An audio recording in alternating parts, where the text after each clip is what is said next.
the Fed is going to be cutting into a pretty good economy. And we don't have a lot of benchmarks for what that looks like. The market realizes that either it's a hard landing or it's a growth scare. We're really not sitting here in a position where we can absorb any kind of bad news easily. The data, as of the last few days, has not been sufficiently weak to convince them of a 50 basis point rate cut. There will be 3 cuts of 25.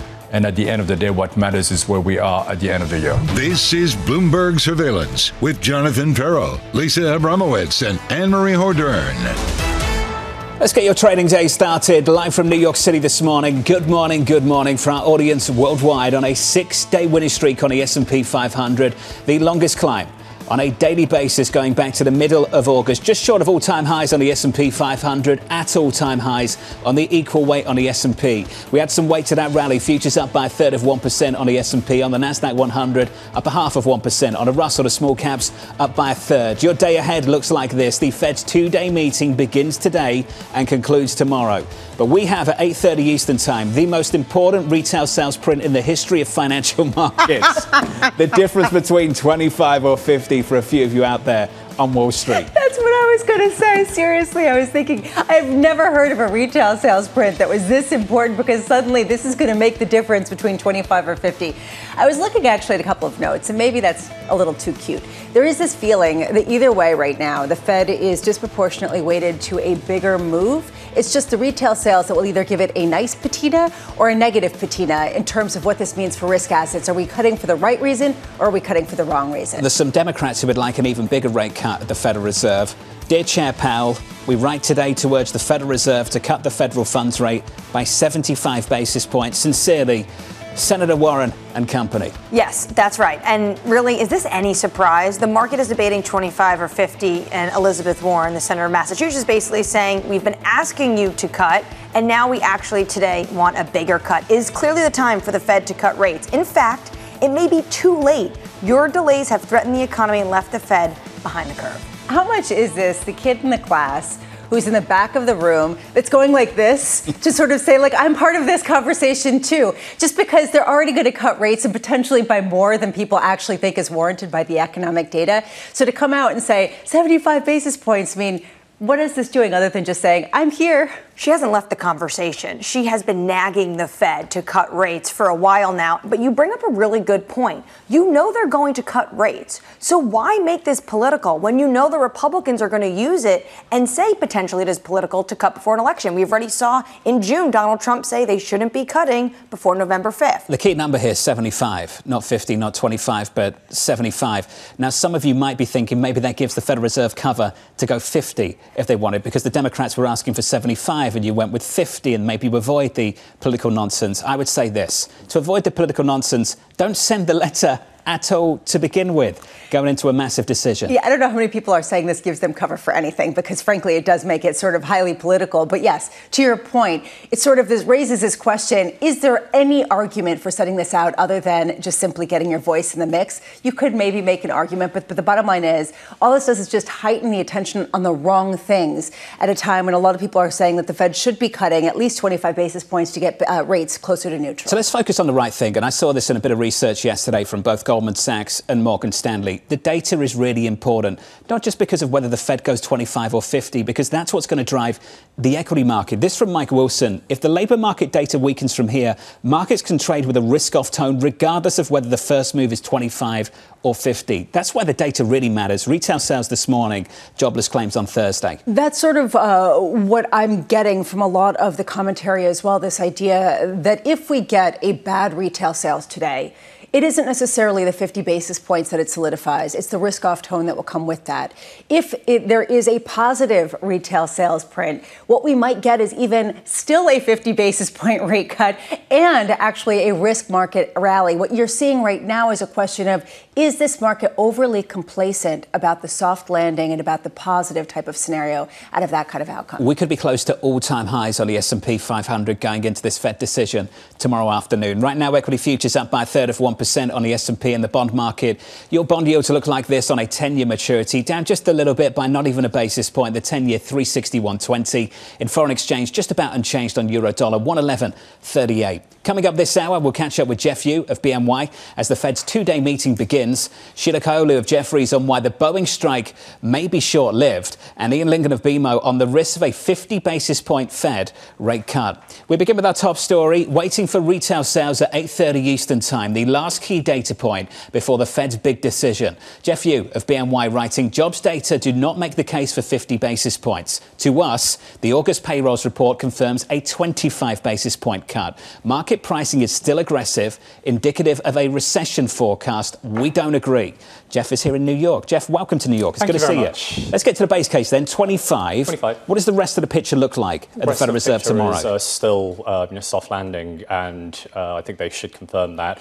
I think one narrative, at least from the other side of the pond, I guess, there's a concern that if it's 50, sure, financial conditions will loosen, but with that smack of panic as well. We've had that panic episode in August, and amazingly, the whole curve shifted globally, not just in the US, because where the US leads, the rest of the world will follow. But if you take a step back and you look at it globally this week, you've got Brazil thinking about hiking rates. I don't think the BOE is going to be that dovish either. So US is sort of actually, for the first time, I think, in modern economic or monetary policy history, kind of going it by itself right now. But if there is panic heading back into the US situation, then will the rest of the world converge again? Then we get more comprehensive risk off. So very delicate balancing act. Everyone's watching. As you know, equity markets have rallied going into this decision. Bonds have as well. Yields have dropped. It's unlocked some dollar weakness. Out of those three things, equities, bonds and foreign exchange, is there a move there that you think we should fade, given that you think some of this is a little bit too aggressive? So in terms of bonds, that actually, it depends when the curve you want to look at. Maybe the pricing, if you look at the front end, the pricing for a hard landing seems to still be there, or at least the tail risk of that is there, given how aggressive we are heading into next year, because it looks like markets want to push things through to like 3% or so very, very quickly. So in that context, it's affecting the entire curve, and not looking at the fiscal situation in the US, and you're not looking at the very strong consumption power of the US household, by the way. So in that context, are we going to be looking at some steepening further down the line? That's something to look at for sure. Equities, I'm looking at broader rotation. It's not so far as US equities mispriced. I just think asset allocation elsewhere globally is not as strong. There's actually value elsewhere, and you can take into account dollar valuations as well. So it's not a US negative story. Maybe positives elsewhere are underappreciated. There's a lot to unpack there. I want to go to the first point you're making, where it seems like bond markets are overly pricing perhaps U.S. recession tail risk. The Bank of America Fund Manager Survey came out and said that about 40% of people said that the biggest tail risk was a U.S. recession. Are you saying that that is an overpriced kind of estimate, and that should be much smaller even at a time where soft landing is looking likely? Maybe slightly smaller. If you I know it's not exactly equivalent, but let's say if markets are pricing 40% of U.S. recession right now, that's not the base case for the US, right? So probably want to see it a bit lower at that point. But the trajectory right now, the degree to which, especially in August, they're pricing an emergency rate cuts. It seems like the sudden panic, towards it's either or, it's binary. It's either boom or it's very much gloom. I think some nuance is needed, and I think that's a communication strategy. But overall, if you look at the curve, probably further down the line, taking into account the fiscal and the lack of spending restraint, by all parts of by all economic agents, I think that's where the mispricing perhaps needs to be looked at. I love that you're bringing up fiscal. I support that full-heartedly. There's a 20-year auction today. I'll be watching. I am curious, though, when you talk to people about it and you raise this concern, you say, I'm concerned about the deficit. They look at you and say, why aren't you concerned about Germany? Why aren't you concerned about China? Why aren't you concerned about the rest of the world? And guess what? It's the cleanest shirt in the dirty laundry bin, or whatever people say. So how much can you really lean into this story that's going to matter at a time where German investor confidence is falling off a cliff and China investment can't get off the floor? Unfortunately, an 8 billion BTP auction recently attracted 130 billion in bids. Record. Right? Record. There was a record gilt auction as well, and the OBR comes out with a survey warning UK's debt to GDP ratio over 50 years could get to 270%. Under a base case, actually, it could get to like 650 or something. Pick a number, right? And the worst case scenarios, the only country right now within developed markets which is actually doing proper fiscal restraint and acknowledged by the central bank in a positive sense is New Zealand, right? Large economy, like that's going to move the dial, right? But ultimately, if everyone is doing it, then at least in FX markets on a relative basis, I guess you can't see too much of a difference. But let's turn that around and say, if you can do it, if there is the will on the political side to actually go for greater fiscal restraint, right, then markets will reward that. Then it's not less dirty laundry, you find clean laundry, and then that's where benefit. So good luck, apart from New Zealand, I guess. But, Jeff, no one in the United States is actually seriously talking about fiscal responsibility. Right. Indeed, and to be frank, no one in Europe, right now is talking about it either. If I look at the UK, for example, there seems to be a delicate balance, between trying to raise, public sector wages, versus warning about, tax cuts, coming through across the board, and the need for credibility. And in fairness, if you look at EM, for example, especially Latin America, during the pandemic, there were fears that they would start pumping the fiscal guns. That actually didn't happen, so the underappreciated part, if I look for an asset rotation maybe out of the US, you think about a place like Brazil, for example, they're going for rate hikes again. They barely started their easing cycle and now worried about inflation. And they've got a very nice and real rate buffer, 5 to 6% or something like that. So, but they're pushing forward. So why is markets actually rewarding that? I'm not saying you penalize the US or US policies, but maybe in terms of EM, in terms of valuations and equities and FX, especially for US investors, taking advantage of strong dollar purchasing power still, right, then maybe that's where rotation needs to be looked at. Well, who's going to benefit the most when the Fed comes out and cuts rates? So I think two categories, outside of equities in terms of financial conditions. So the carry trade, maybe is that going to start to recover ever so slightly? We saw a bit of a negative turn of late, but there may be a bit of a rotation. And actually, once the US, once the Fed path is fully priced, I actually want to see the dollar strengthen a bit compared to, say, Europe, because so you'll know my euro call, right? It's clearly probably not going to happen in terms of parity heading towards year end. I'm still looking at 105, perhaps given all the negativity. But in August, what astounded me was that we saw the ECB pricing move towards the dovish side, 75 basis points or so towards year end, but the euro strengthened, right? So in that context, or euro dollar strengthened. So I can only attribute that to saying, right, dollar positions, dollar longs, that asset allocation much, much stronger compared to where we were. So the dollar was penalized by that, but now maybe at least on the euro dollar side and maybe some other pairs where the dollar should be doing better, the dollar could actually, oddly enough, benefit as well. You're not the only one who's been surprised. The data out of Europe has been pretty dreadful. We had the ZEW investor confidence read this morning. That was rubbish too. And I think a lot of people sat looking at the screen this morning thinking, why are we up here at 110, 111 euro dollar? The biggest economy in the entire region just came out with investor confidence that was the lowest going back about a year. You take a look at prospects for auto manufacturers or even plants, U.S. chip plants that are going to be manufactured in Germany. Where is the engine going to be? Keeps being the question. That list of reasons not to like Europe has got pretty long. Is it well priced? Well, that's the thing. The longer it gets, the euro seems to be more resilient, right? So I think on a backward-looking basis, hindsight's always perfect, right? You actually find out, how big that short euro, that you're underweight, was, right? So if they're finding greater value, or maybe just seeing this as a short-term issue, but you listen to Madame Lagarde, last week, and you look at the current outlook, I think that they're desperately hoping that this is just going to be a short-term blip. I'm not so sure. You read the PMIs, and you're coming from the S&P, so on competition from China's side and domestic issues, it's structural. So then you actually have an opportunity right now for the ECB to help. I'm not saying that they can help with structural reform in the European Union, but they can help at least ease the pain. But if that's not going to happen, then they could miss the boat on easing. So we're looking at policy error further down the line. The compare and contrast between the ECB and the Federal Reserve is quite remarkable. The fact, Jeff, that we're looking for this really dovish guidance from the Federal Reserve tomorrow,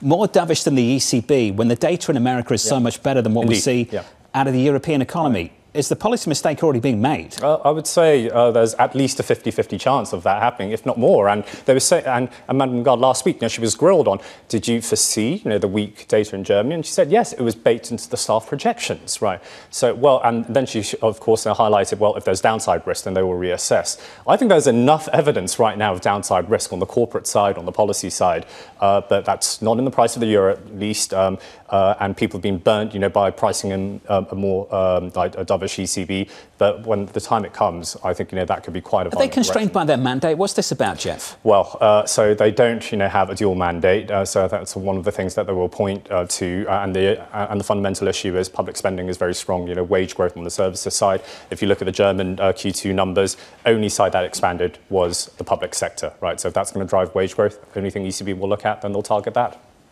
Jeff, it's good to see you.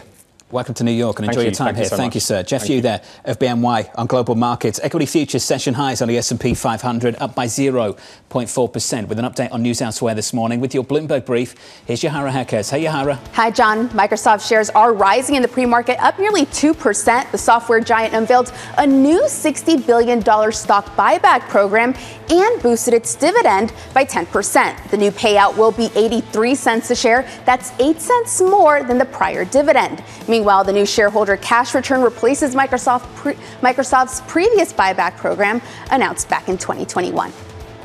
Meanwhile, Amazon CEO Andy Jassy is cutting management layers and ordering staff back to the office 5 days a week. The changes are part of Jassy's efforts to streamline the company as complaints mount that it's become harder to get things done at Amazon. Jassy announced its shakeup in a memo to employees yesterday, saying he wants Amazon to, quote, operate like the world's largest startup. And Canada's Prime Minister Justin Trudeau suffering a major political setback. Trudeau's Liberal Party losing a special election in a Montreal district that had recently been considered safe. The decision raising pressure on the leader to step aside before the next election scheduled for October of next year. Trudeau showing no signs he plans to step aside, despite polling showing he's fallen further behind the country's Conservative Party. That's your Bloomberg Brief. John? Keyword here is scheduled. Yahara, thank you. Scheduled to be October next year. Let's see if he can hold on. This is inauspicious for him. He is failing to hold on to an area that previously had politically supported him. It has been pretty tenuous for him. We'll get you more updates on that story throughout today on Bloomberg TV. Up next on the program, Secret Service under scrutiny. Our folks are rising to this moment, but it requires all of us to be able to have good conversations and make sure that we're getting the Secret Service where it needs to be. And I'm confident that we will achieve that. That conversation up next on this Retail Sales Tuesday. I know, seriously. You can't even do that with him.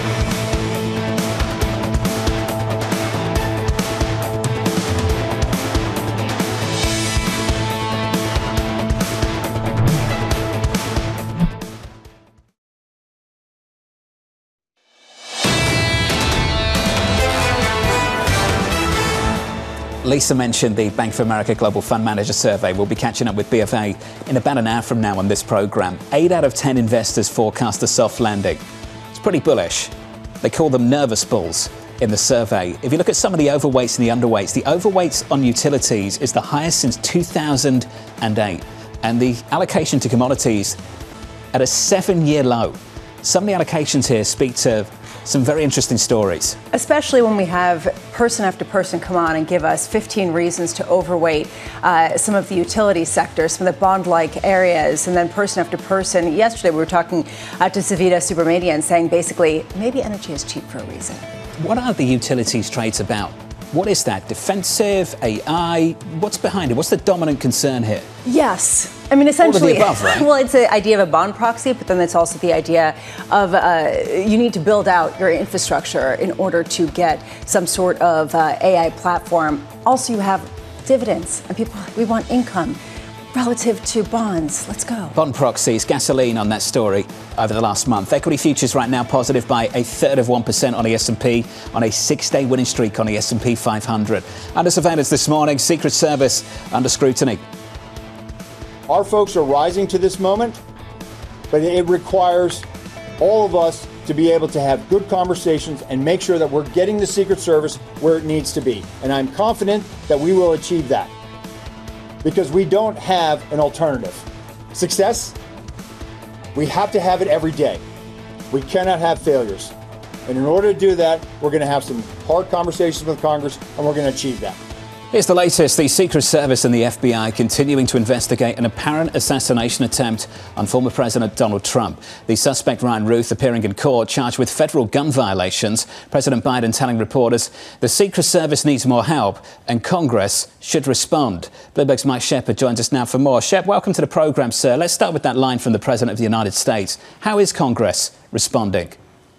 Well, we heard yesterday from Senator Chuck Schumer, the Democratic majority leader, who indicated that there might be a favorable environment for adding some resources on the fly to the agency. It's pretty clear that it is stretched and spread thin. This is the second attempt on Trump's life in a little more than 2 months, and it's exposed some glaring shortcomings in their ability to meet all the protective needs of the people that they're watching out for. They have more than 40 people who now require Secret Service protection, current and former presidents, as well as other dignitaries. And then there are also visiting foreign leaders who require some Secret Service cover when they're in the U.S. And all of that is straining the agency. But, Mike, why is the Secret Service potentially going to be adding to the payroll on Donald Trump's second assassination attempt? Why didn't this happen after Butler in Pennsylvania? Well, things move slowly in Washington, and our sense is that it's unclear the scope of the needs following the first incident. The first episode, that seemed to focus more on what happened in the immediate aftermath. Was the agency prepared? What sorts of protective measures were they taking, putting into place during his rallies? You saw that now when he goes out, and we'll see tomorrow in New York and today in Michigan, that when he speaks, he'll be surrounded by bulletproof glass. But when the former president is on his own, as he was on Sunday, what are they doing then? A snap visit to his golf course, the Trump National in West Palm Beach. How are they prepared for that? Apparently, they did not search the perimeter before this man was caught. And the suspect, Ryan Routh, was able to linger in the woods there for almost 12 hours before he was discovered and then later apprehended. Mike, how is this changing the course of the race? I did listen to some of Donald Trump yesterday talk on a crypto basic town hall, but he's leaning into this now. Well, he really is. And it's changing the narrative very quickly from what we had in our hands a little less than a week ago following his really shaky debate performance against Kamala Harris.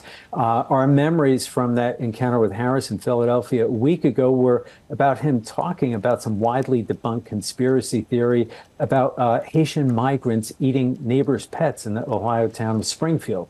We also had him hours before this attempt on his life posting on Truth Social, "I hate Taylor Swift," taking aim at one of the biggest endorsements of the campaign so far for the vice president. And what we see is the narrative completely shifting. And now Trump is able to present himself as a candidate who is undaunted by threats to his life. And it will give him new energy also in fundraising and also play to the narrative that works with his base that I am being persecuted.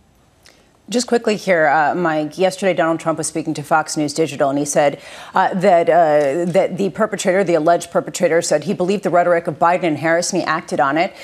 Their rhetoric is causing me to be shot at when I am the one who is going to save the country, and they're the ones that are destroying the country. Do we have any understanding, Mike, of the motivation of the alleged perpetrator? That's a great question, Lisa. We don't have any picture into the motivations of this man who was arrested on Sunday, nor into the shooter who actually fired shots at Trump during a rally in July. And they are still trying to piece that together. Investigators are checking his phone and social media records. They've gone to the companies for more data on that. But Trump has offered no evidence of how this rhetoric that he cited is affecting the minds of people like these two shooters. He is trying to blame Harris for this, but he is offering no evidence. And we've seen None so far, really. And in fact, both Vice President Kamala Harris and President Joe Biden were very quick to condemn this spate of politically connected violence that we have seen in the past couple of months. Hey, Shep, appreciate the update, sir. Thank you. Mike Shepard there of Bloomberg down in Washington, D.C. Kind of stunning, the lack of detail we still have on some fronts, given we've had 2 attempts on a former president's life in 2 months. And the serial number on this gun was scratched out, so they couldn't even track where the gun had been purchased. He was not eligible to be purchasing said gun. Lots of questions here. Many questions, very few answers. Up next on the program, Sheila, Kahyaoglu of Jefferies as Boeing freezes hiring with more than 30,000 workers on strike.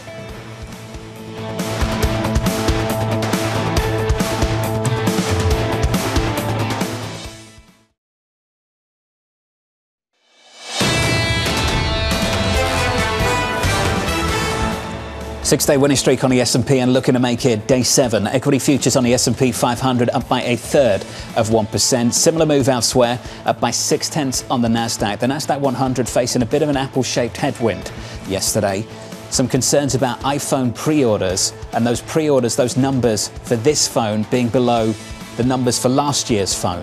Which is the reason why Apple dropped almost 3% over the past 2 sessions and really dragged down the Nasdaq. The Mag 7 down 0.4% in that period versus the Russell 2000, which was up 2.8%. It highlights just how susceptible the Nasdaq and some of the more tech-heavy indexes are to, say, feelings and deliveries and some of the rhetoric that might come out of Who are you talking about? Well, okay, I'm still Jensen Huang. I'm still talking about the rock star of AI, Godfather, whatever you want to call Things it. Things are tense. Well, it's just this idea, people call, they get emotional, they want to understand where the deliveries are. I love that. Are iPhone suppliers getting emotional? I don't think so. It's a problem. I think that's a big issue. So equities are firmer by 0.4. We bounced back just a little bit on the Nasdaq as well. If we switch out the board and get to the bond market, big focus on a 2-year yield. We've come a long way.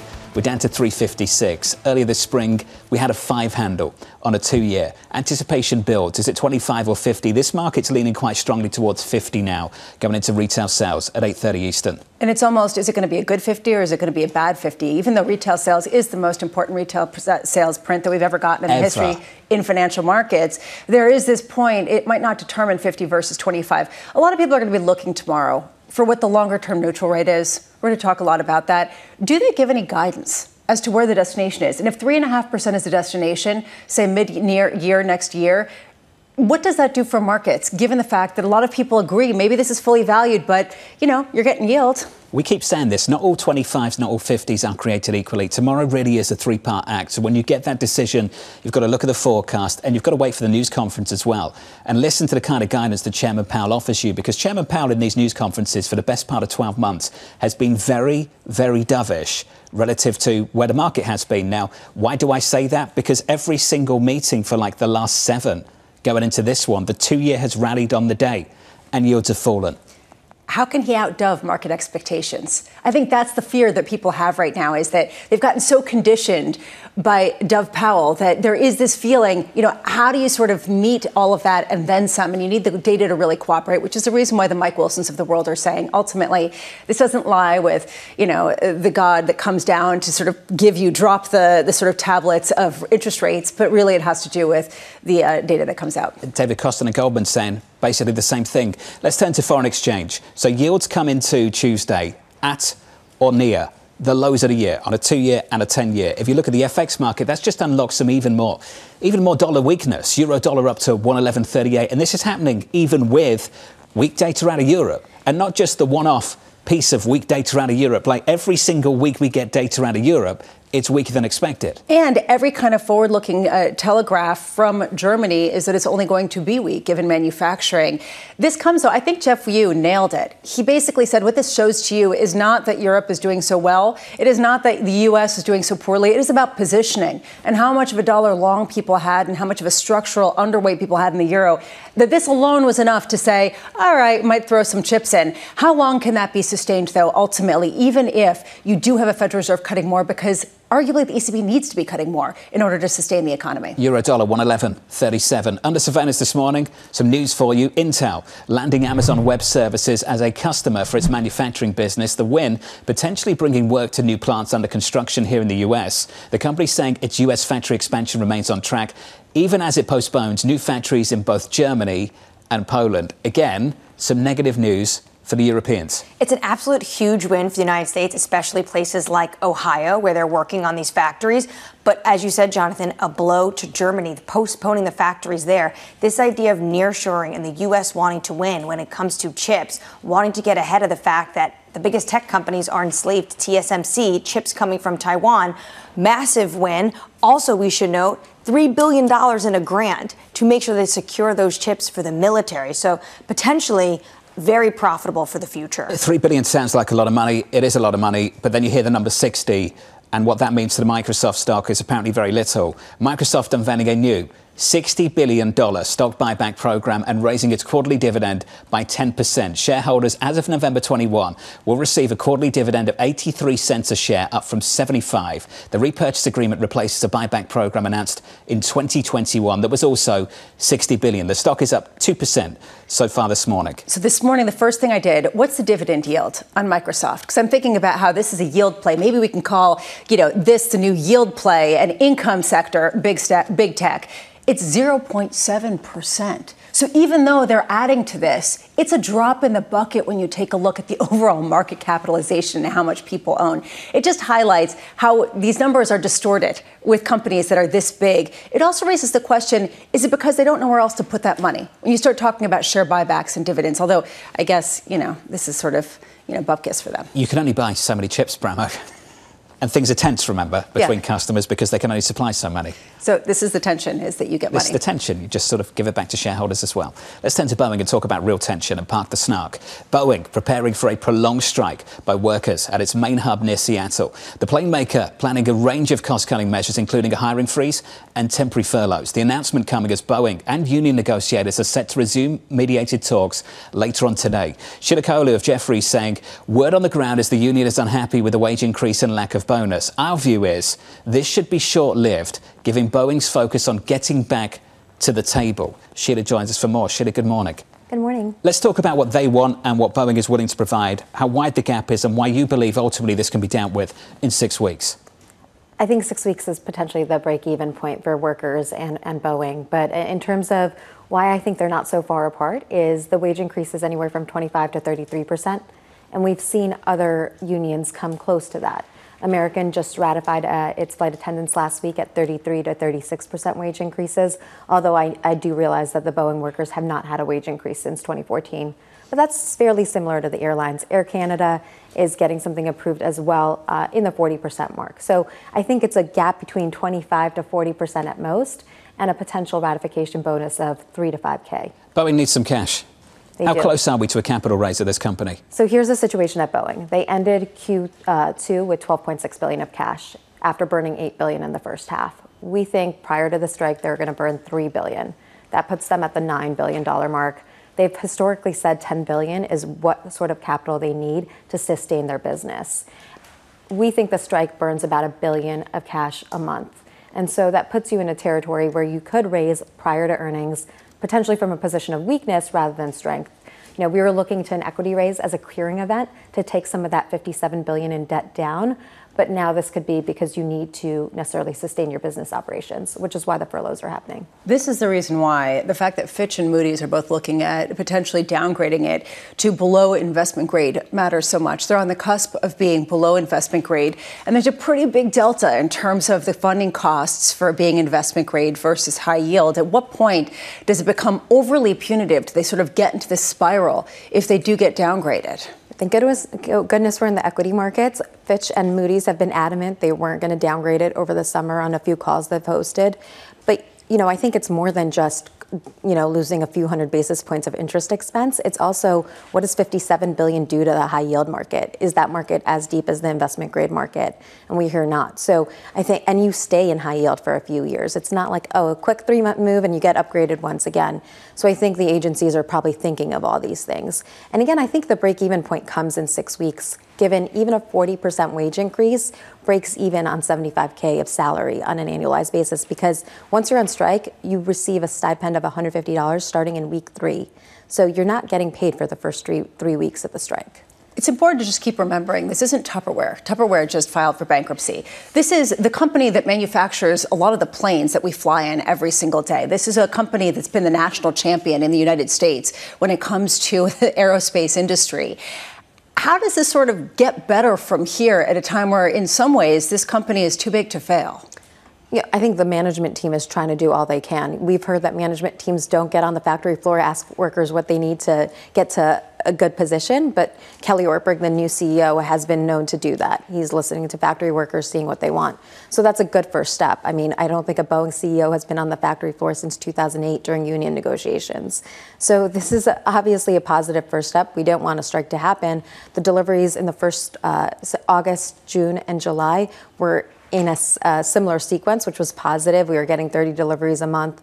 So there was some positive momentum. Obviously, this erases all that, and we're back to square one. So how do we get better from here? Clearly, we might need some sort of raise just to sustain the cash flow, but also to take down the debt once we're in a normalized position. How much are they burning daily on this? Because they're not making anything while the workers are striking. Yeah, that's a great question. It's hard to know, but we estimate that you receive about 60% of a payment of an aircraft when you deliver it. So about $30 million per aircraft that they're not delivering. So we just took a rough estimate when we put our $1.3 billion out there. We said they burn about, they're just not delivering those 30 planes and some excess overhead costs out there. Boeing is so important to the industrial base of the United States. You're saying potentially 6 weeks is break even. The election is in 7 weeks. Could you see the U.S. government putting pressure on both sides? There's a federal mediator, I believe, starting today to work with them. But it seems like, when we look at other unions, they haven't had to do that. All the airlines came to fairly quick conclusions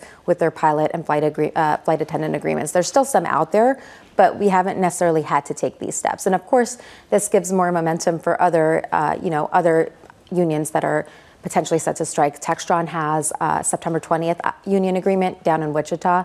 They've never had a workforce strike, so that's another one we're watching for Thursday. Sheila, stock's at 155. If we have a capital raise of $10 billion, what do we price that capital raise at? Well, these are tough questions. I think it depends when they raise, how long the strike lasts. This is a global duopoly. That's why we continue our buy rating on it. But right now, another thing to note is secondaries have never been so large. We don't see $20 billion secondaries. So $10 billion is sort of where we're putting the cap on a potential raise. Every $5 billion is 1% dilutive, so not a lot of dilution there. This was the setup question for the next question. You've got a price target of 270. Oh, yes. How hard is it to achieve 270 when we haven't seen the capital raise yet? We don't know what number it's going to be priced at. We don't know how large it's going to be either. It keeps getting pushed out. It was a fiscal 26 target, and as those delivery numbers get pushed out, we've cut our delivery estimates by 25% since January. So they continue to miss, and it's, those just get pushed. That you can't manufacture 700 Maxes in a year. You just go from 350 to 500. And I think, the cap is around 500, 550 Maxes a year, just where the supply chain is. Sheila, it's good to see you. Thank you. Sheila Kahyaoglu there of Jefferies on the latest with Boeing. Boeing in a tough spot. Over the last 12 months. What a mess. I mean, this is at a time where you've got to be investing in forward-looking technology. How do they get those sort of initial investments even if they're just trying to stave off, plug the holes of the cash burn that keeps on going? It's a really tough situation. They've got to hope it ends in 6 weeks. They've got to hope. Yeah. Hope and a prayer. Someone can actually push them together. Yep. Equity futures right now on the S&P just about firmer by 1/3 of 1%. Let's get you an update on stories elsewhere this morning. Here's your Bloomberg brief with Yahira Hackers. Hey, Yahira. Hi, John. Secretary of State Antony Blinken plans to make this his 10th trip to the Middle East since the Israel-Hamas war began almost a year ago. A State Department spokesman said Blinken will fly to Cairo to discuss the negotiations for a ceasefire in Gaza, broader security issues in the region, as well as for talks with Egyptian officials. The statement only mentions one stop in Egypt and does not say that Blinken will travel to Israel on this visit. Meanwhile, hip-hop mogul Sean P. Diddy Combs was arrested by federal agents in Manhattan last night. While the indictment is sealed and the charges have not yet been announced, Combs' lawyer says he thinks the rapper faces allegations of racketeering and sex trafficking. The U.S. Attorney's Office in Manhattan says it will unseal the indictment this morning. And the PGA Tour and Saudi-backed Live Golf have reached an impasse amid their blockbuster deal. And it all comes down to pay. PGA players want Live golfers to return the millions they received for moving to the new league, and they're pointing squarely at Jon Rahm, who signed a $300 million contract with Live last year. But Rahm and other Live golfers have refused to agree to any terms that would penalize them for taking a risk and leaving the PGA Tour. That's your Bloomberg Brief. John? Yeah, Harry, thank you. I think Jon Rahm got an $18 million bonus this weekend. It's not bad, is it? I mean, I feel for him. Do you know how much Live Golf I watched this year? You watch a lot. No, really? 0. Why? It's really, really sad that they can't get this together. There's some great personalities over in Live. Bryson is one, Brooks is another. I wish they could get it together so we can have all these guys on the same tour all over again. I think it's very sad. I haven't watched a single thing. I don't even know where to watch it or where to find it. But you watch PGA. All the time. Yeah, just to have the, and now we have come. Yeah, you know, Jim Nantz. That's all I'm there for. Jim Nantz, CBS. Up next, getting ahead of the curve. You want to look ahead to where inflation is going to be in a year's time, where the labor market's going to be. I think they should go 50. Yes, I think they should catch up. That conversation up next, live from New York City. This is Bloomberg.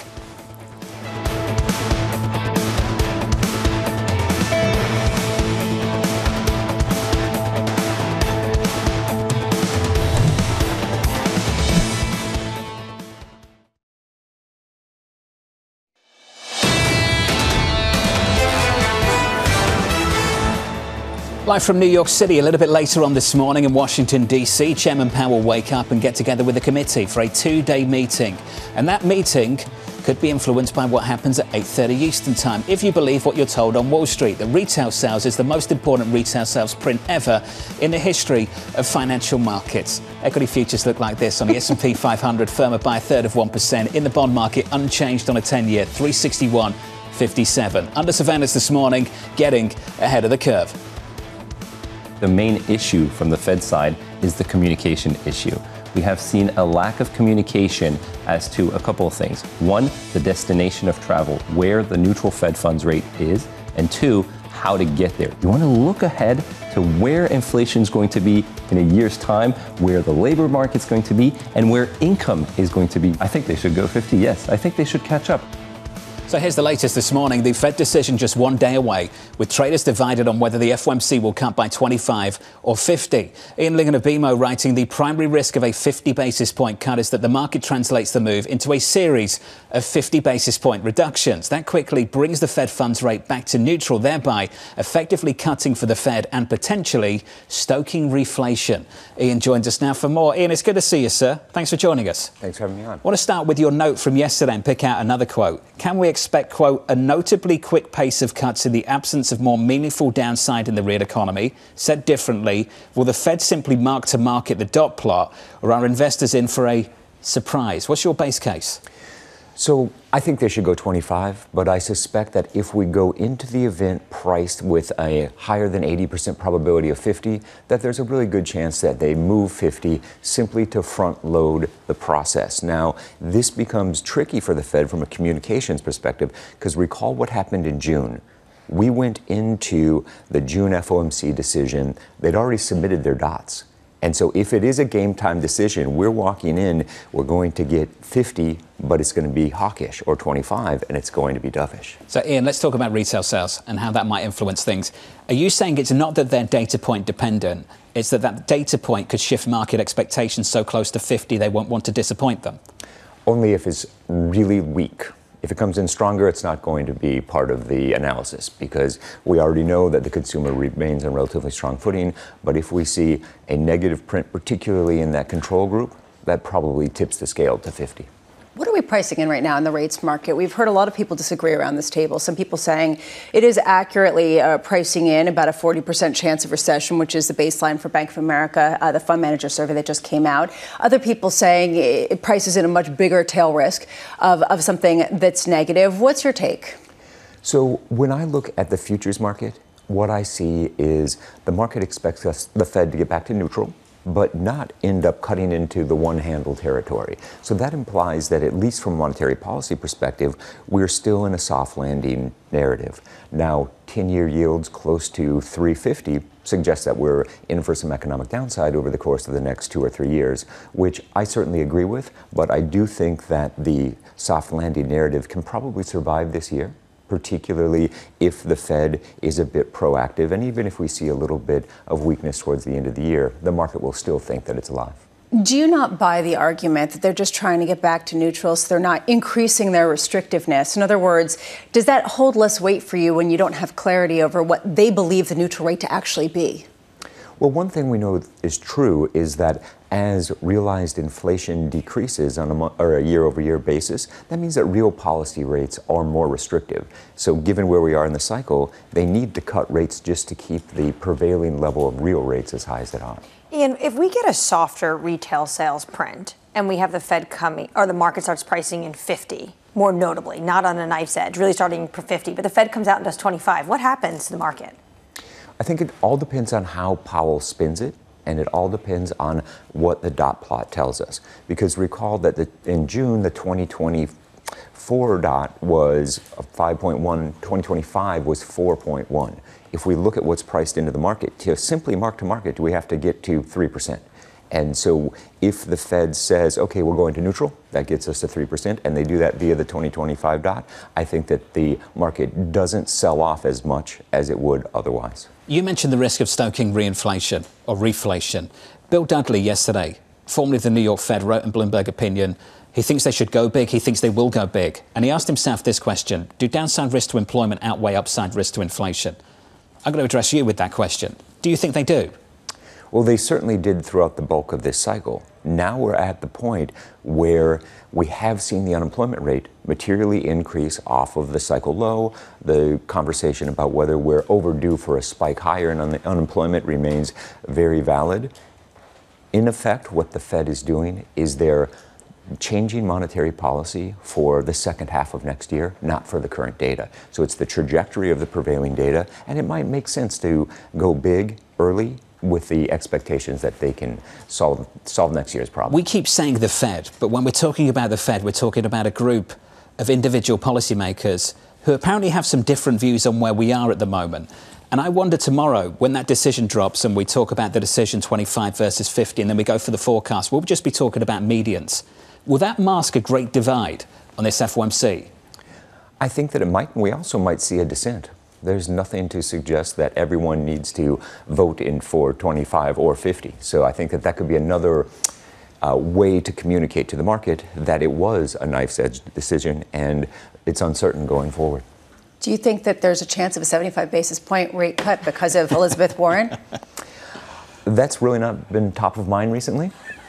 The reason why I ask is because we were talking about it earlier, and as someone who's in this market, I wonder sort of whether people actually dismiss this, whether it's actually harmful to the functioning of the Federal Reserve, or basically just noise with people trying to get their voices heard. I think the latter point. I think that they're just trying to be part of the macro conversation, and it's not going to be particularly influential for the FOMC. I love that you got Lisa to say noise for you. I do think this gets much more interesting November 7th. I keep going back to this. The next Federal Reserve decision after this one will incorporate a conversation about what the politics in Washington, D.C. looks like. Now, they'll get away with the fact that they don't have to put out new forecasts in November. They can wait until December. But even when we get to December, I don't know what the makeup of Congress will look like. I don't know who will be in the White House. But they won't even be able to make projections based on the policy changes we all anticipate in financial markets in 2025. This is where things start to get tougher. Not at this meeting, at the one next after that and the one after that. We're on the same page because at this meeting, they're dealing with a slew of economic data that we're all grappling with. And there's a question of just where the balance of risks are. On November 7th, they're going to be grappling with whether we know who's going to be the next president, whether we know the composition of Congress, and what those policies that actually get put into place are, and then how they reflect that in their projections at a time where anything they do will be viewed as highly political. It is a very difficult moment. They'll likely be walking into into that meeting not knowing who won the White House. Remember how many days it took in 2020, and the state that everyone is focused on, Pennsylvania, is not able to start counting these mail-in ballots until Election Day. So potentially the Fed is going to have a meeting with a tremendous amount of uncertainty clouding their judgment. I believe that decision is on a Thursday as well. Push back a single day. I believe November 7th is a Thursday. That's ridiculous. Yeah. I can't alter my schedule. Well, they're not political, so why would they shift it back? Is that what you're suggesting? Well, I just think that, if it's a Wednesday, it's a Wednesday. You don't start on Wednesday, you start on Tuesday. That's how it goes. I believe it's going to be on Thursday, November 7th. Sacrilegious. Equity futures on the S&P 500 firmer by 1/3%. A little bit of a lift in this equity market on a 6-day winning streak. About to become day 7 on the S&P 500. It's quite a run over that period, higher by more than 4% on the S&P 500. In the bond market, the 10-year 361.94, yield near the lows of the year as this FOMC meeting commences down in Washington, D.C., and the dollar near the weakest level of the year. Euro dollar 111.34, and dollar yen still in and around 140 and 140.68. Coming up next on this program, we'll catch up with Matt Miskin of John Hancock. We'll speak to Jessica Taylor of the Cook Political Report and Elyas Galou of Bank of America and Katy Kaminski of AlphaSimplex. Is Katy still long bonds? I think she was wavering. She was actually going back and forth. This is going to be an interesting conversation. Interesting. Kaminski coming up in the next hour, live from New York City this morning. The second hour of Bloomberg Surveillance is up next.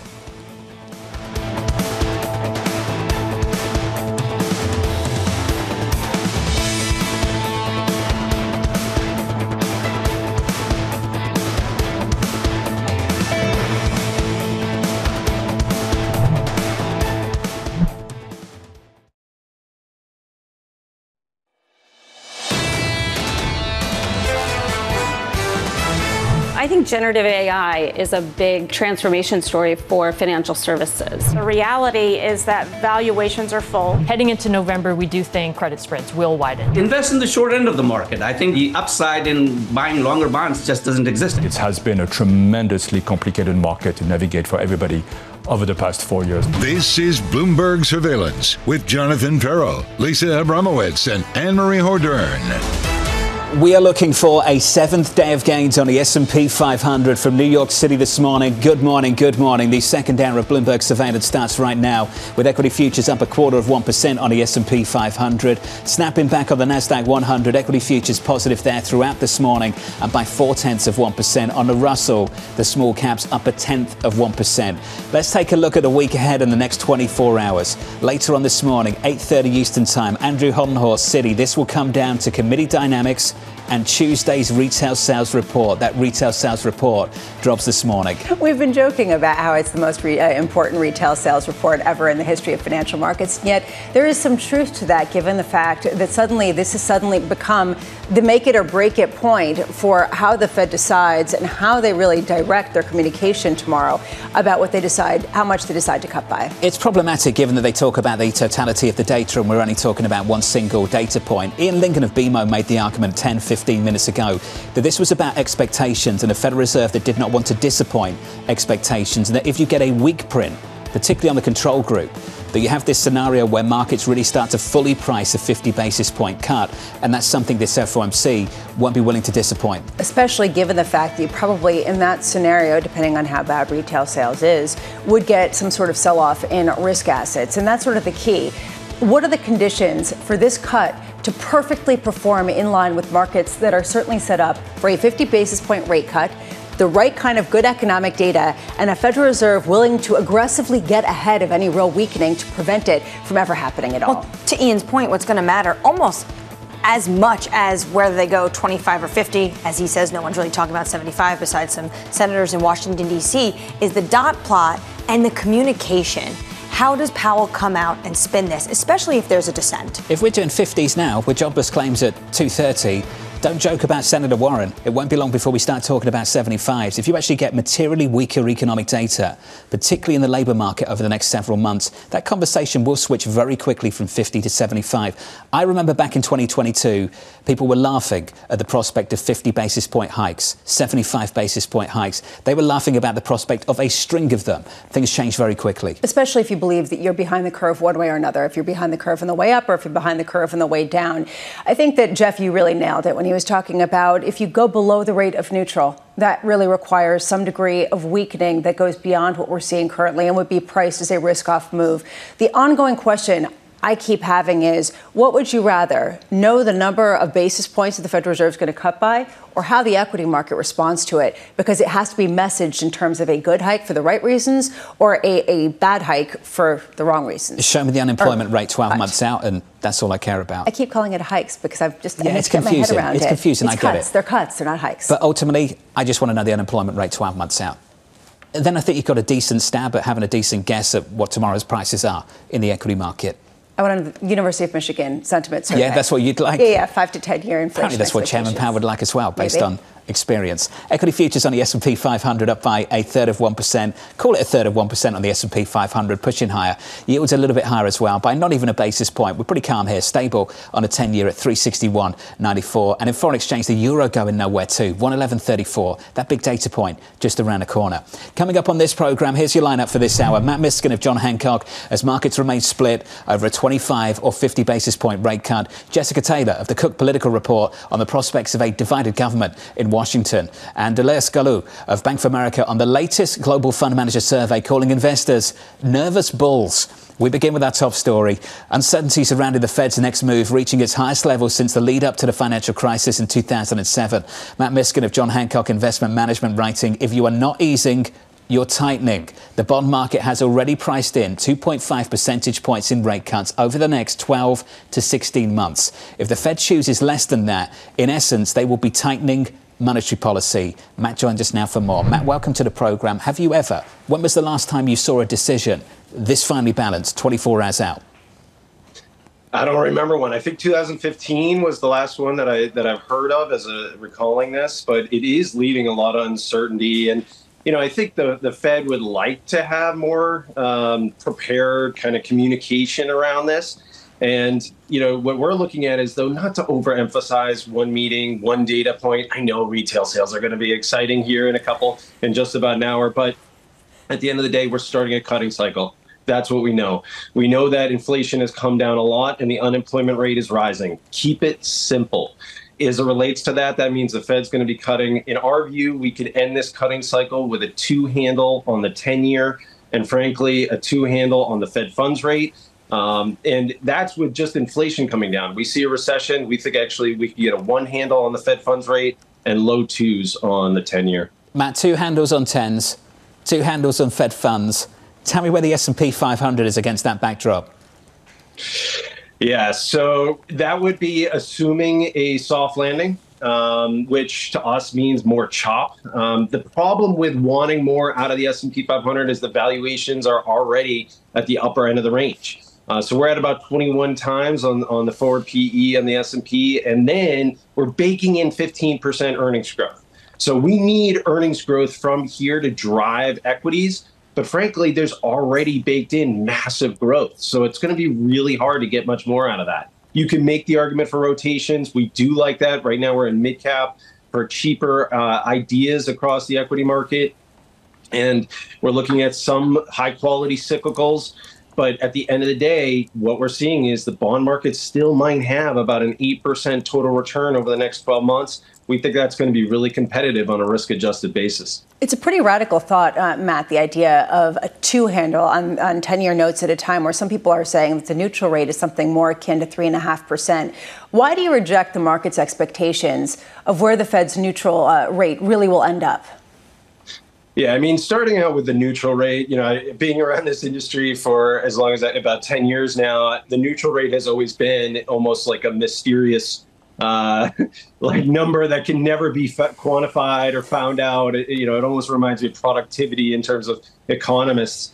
But at the end of the day, it's a cycle. You know, soft landing isn't destination. We're always changing and evolving as it relates to the economic cycle. I wish we could just stay in one place, but that's not how it works. If the unemployment rate is changing and shifting like a pendulum to a higher unemployment rate, if inflation is shifting like a pendulum to lower inflation, to us, that means lower rates. And I think one of the things we're anchoring on as investors is still thinking about the COVID era monetary policy, fiscal policy, disruptions to the global economy as the new normal. And it's not.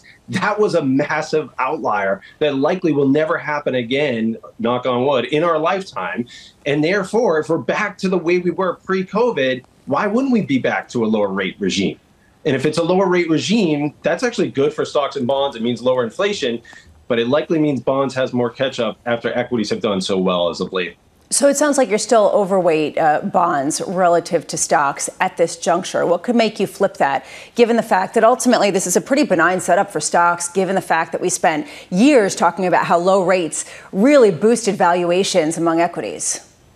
So strategically, stocks have done always better than bonds longer term. And so we are just a modest underweight to stocks versus bonds. But the biggest change we made in our tactical views is just overweighting higher quality parts of the market. So on the equity side, we're overweight higher quality markets, technology, U.S. equities, U.S. larger cap versus smaller cap. And then in the bond market, investment grade corporates with about a single A credit quality is about as much credit risk as we really want to overweight.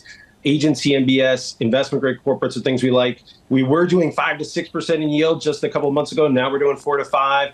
But again, on a risk adjusted basis, we think that's really competitive versus stocks here. Matt, you're not scared of being contrarian. Do you find it uncomfortable that what you're saying this morning is basically what everyone's been telling us now for the last month? So I hear that a lot, right? So, well, I don't hear that a lot, but nowadays we are hearing that everyone's bullish on bonds, right? And utilities, as you said earlier in the show, John, around the fund manager survey, the interest rate sensitive sectors, you know, and I look at the pricing, though, of the market. And I also look at the guts of the market and just cross asset performance. So we've got gold doing great, the yen doing great, treasuries doing great. Those are all defensive. Those are all saying, hey, the economy's slowing, inflation's slowing. Then you got high yield spreads at super tight levels. The S&P multiple's really high, and it's more small caps are starting to do well. We're getting cyclicals out of Europe doing well. So it doesn't add up. That's the part of the consensus that I don't get. If you want to say that everyone is more bearish or suggesting more rate cuts, there's this other part of the market that is saying that's contrary to that. So I think you just need to be careful with that. When we look at what's priced in, it's a lot of good news on the risk front. And to me, that just needs to be shaken out here because the Fed can't do everything. They can't just cut, consistently and meet up to these expectations and then, support everything that has happened here. So we just want to take a more managed, risk-managed approach, a more conservative approach. We're not underweight, we're not underinvested. But that income is a key component, and that's to us going to pay off over time. Matt, just love your thoughts on how we're priced going into tomorrow and how you think we might respond to any given decision. Do you think it's sufficient just to validate market pricing of the dot plot? Is that enough, or does this market need more? I think that's key, John, to your point, because they could just say 25 or 50, but then it's how do they say on top of that what we're going to do to the end of the year? So in the June summary of economic projections dot plot, they said 5.1 on the Fed funds rate by the end of the year. That was the median. That has to come down to some degree, or else the market's going to be pissed. Frankly, not to overdo it, but it's not going to be happy unless they say on top of this cut, hey, we're still suggesting cuts to come. Because again, if they're not easing, they're tightening. And that's okay. If they want to push back on the bond market, if they want to push back on the easing that's already baked in, that's fine. But they got to know that that's what they're doing. And it's a precarious time to really put more tightening into this market. We would follow the bond market. If you want to create a soft landing, you need that. You need tight credit spreads, and you need initial jobs claims to stay low. If you get those three things, you can keep a soft landing. If not, you're probably looking at more risks to come.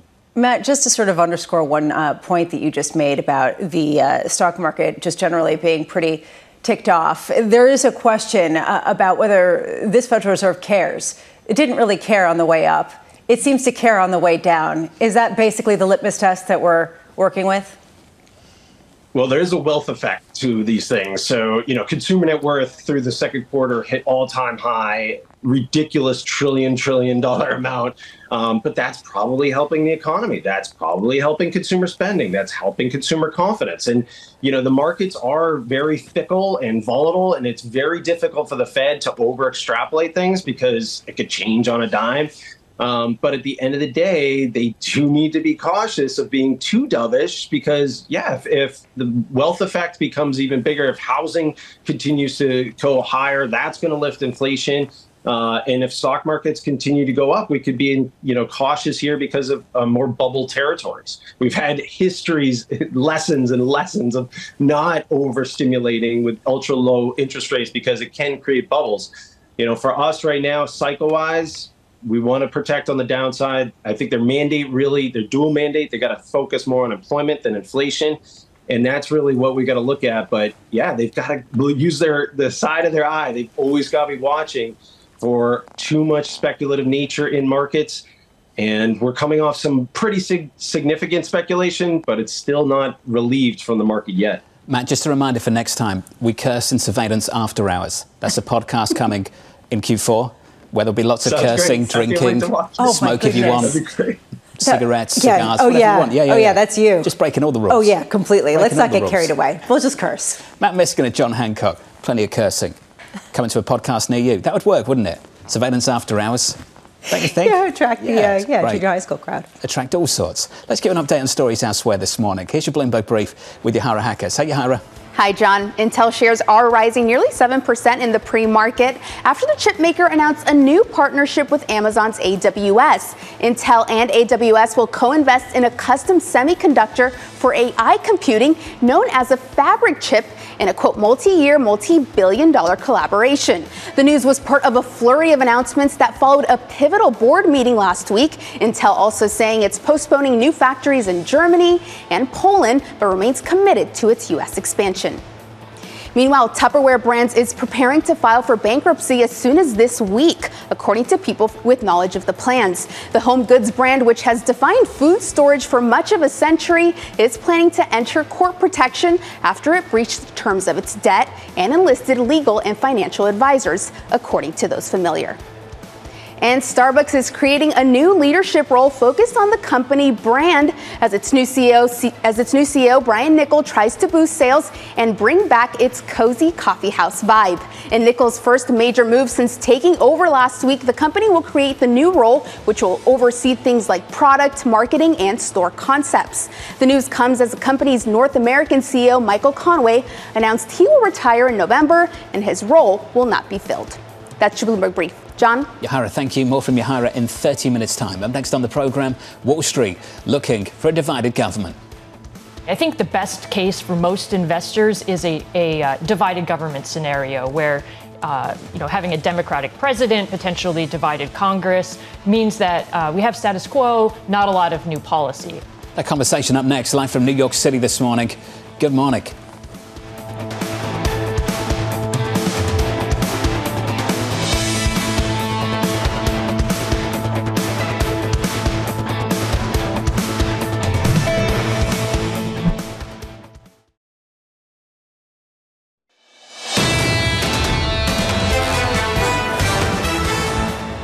Live from New York, welcome to the programme. Equity futures positive by 0.25% at 8:30 Eastern Time. An important data point that we're told is even more important than it typically is. It's US retail sales. This from Andrew Hoddenhorst of Citi.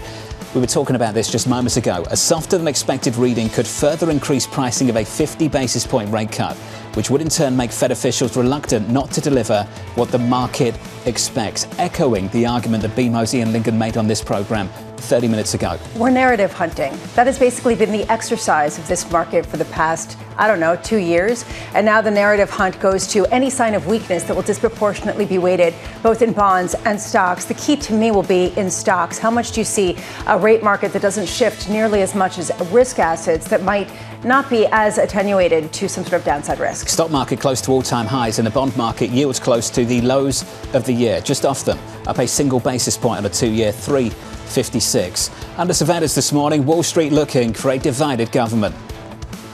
The best case for most investors is a divided government scenario where having a Democratic president, potentially divided Congress, means that we have status quo. In a Trump scenario, a lot of folks generally assume that's going to be more pro-market, but in our view, there actually could be a lot of macro headwinds should we see new tariffs and potential trade war. A lot of that policy you don't need a unified government to get. So that's, irrespective of what happens with Congress. So here's the latest. Just under 2 months until Election Day, investors preparing for a split Congress with Democrats in serious danger of losing their slim Senate majority. The Cook Political Report expecting increased chances of a GOP-led chamber regardless of who wins the top ticket. Jessica Taylor with the Cook Political Report joins us now for more. Jessica, welcome to the programme. Let's lead with your conclusion, your base case ultimately. The Republicans can flip the Senate. What is it about the map that underpins that view? Why is this so difficult for Democrats to hold on?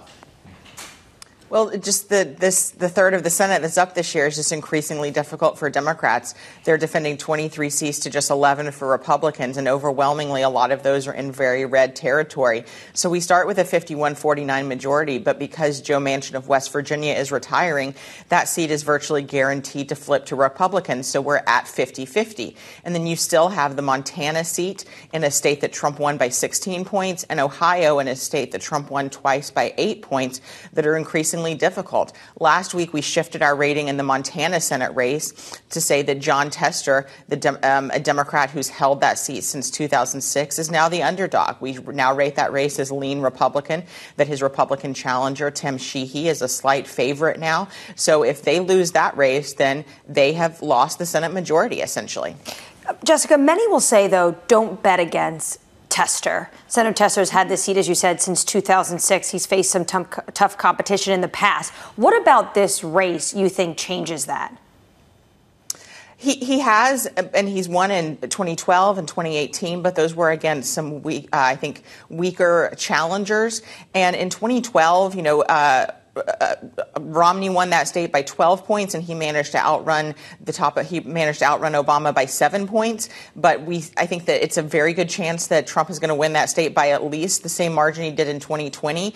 In 2016, we saw every single Senate race go the same way as the presidential race in that state. In 2020, only Susan Collins managed to win re-election, even as Biden won her state. She outran Trump by 7 points in that state. Tester's looking at needing to outrun the top of the ticket by double digits. And I think some of the attacks, I think it just comes down to pure partisanship, and that we are we just see an increased partisanship since 2012. In 2018, that was a very favorable midterm year for Democrats. Look, if this were a midterm year, I think it could be a different scenario for Tester. But just with Harris atop the ticket, he has pointedly not endorsed Harris. But I think that just with a D beside of his name, his favorability is now underwater, really for the first time in his career. He started out with very high favorables this cycle, with at least in the high 50s. And I think that the relentless Republican attacks have taken him down. Now his opponent, Tim Sheehy, has questions about his business background, but he's managed to run positive ads also about his military service. And listen, I don't count John Tester completely out, but I do think that at this point we have to view him as the underdog. Okay, so if he's the underdog and he does lose, Democrats would need to, how could they potentially combat this? Is there any hope in, say, a Texas or a Florida for the Democrats? Yeah, they do have to look to make one of those other states more of an offensive opportunity. And in talking with strategists, I do think that Texas is slightly more doable than Florida. Listen, I think you have to pick one of them. They're both incredibly expensive states. In Texas, you have probably a very good recruit for Democrats in Congressman Colin Allred. You have Ted Cruz there, who has weak favorable ratings. He faced a very tough re-election in 2018 against Beto O'Rourke. But in Florida, you do have an abortion amendment on the ballot that could help Democrats. Rick Scott there, former governor, who's won very close elections in the past, running against former Congresswoman Debbie Musgrave-Powell. She has not had very impressive fundraising. And Rick Scott, a billionaire who can write himself a check. So I think when Democrats are perhaps looking at which state to go all in on, Texas might be a better investment. Allred has had very impressive fundraising there. So I think you kind of have to pick one or the other. Jessica, and just looking out, the fact that we've had a flip at the top of the ticket for the Democrats, how much has that helped them in some of these states where potentially they would need if they want to maintain the hold of the Senate? I think it's absolutely helped them that Harris is now atop the ticket. I was hearing a lot of concerns, after that disastrous debate with President Biden that, Democrats were still outrunning where Biden was. But the fear, a very validated fear, was that sort of the bottom was going to drop out. And so now you do have Democrats that are leading in other swing states, presidential swing states like Wisconsin, Arizona, Nevada, and Pennsylvania. We rate all of those as lean Democrat. But, I think that certainly the switch at the top of the ticket helped them in that regard for sure. Jessica, appreciate your input this morning. Thanks for the insight. Jessica Taylor of the Cook Political Report. We've talked about this a few times on this programme. The advantage that Kamala Harris has, given that she didn't go through a tough primary, hasn't been cornered by progressives, pinned down on very unpopular issues for this country. And I think that's an advantage further down the ticket as well for Democrats that are in very tight races. Definitely, it's an advantage. But when it comes to the Senate, they have so many seats to defend. To Jessica's point, it looks like it's all coming down to Montana. And Senator Tester may lose this seat. That could potentially mean, even if you have Harris in the White House, Republicans in the Senate, that's why some people on Wall Street think it's going to be gridlock in Washington. This is why that consensus exists. Will we get a change? Will we get something different outside of consensus when we come to that first week in November? I don't know. Maybe we will. I keep thinking about this idea of not being tested and whether that brings people out. And there was an article in Bloomberg Business Week talking about how a lot of Democrats don't know who they're going to get with Kamala Harris, the one who was running, say, a bunch of years ago versus now. I just wonder, does it bring more people out to vote? And that's really my ultimate question. We're looking for a big divide potentially between how you campaign and how you govern. And we could have to see some surprises on that front too. Seeing some surprises in the UK, but save that story for another day. Up next, Elyas Galou of Bank of America on the Global Fund Manager Survey. That's next. This is Bloomberg.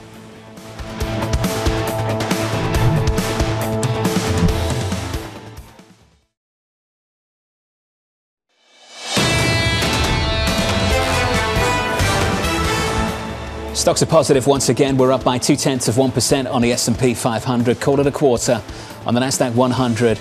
Pulled back yesterday by what was happening with Apple, and we'll talk about Apple a little bit later in the program. 45 minutes away with catching up with Pierre Ferragu of New State Research. So look out for that conversation in just a moment. On the Russell, the small caps up by 0.25%. This is quite a winning streak so far on the headline benchmark S&P 500 index. It's 6 days and about to become day 7. You pointed this out earlier, all-time highs on the equal weight, and it really is notable to me how much this has been driven by that ongoing rotation trade, the aspects of the market that are most benefited by the incoming rate cuts really has been the Russell 2000, up almost 3% in just 2 trading sessions. Amazing.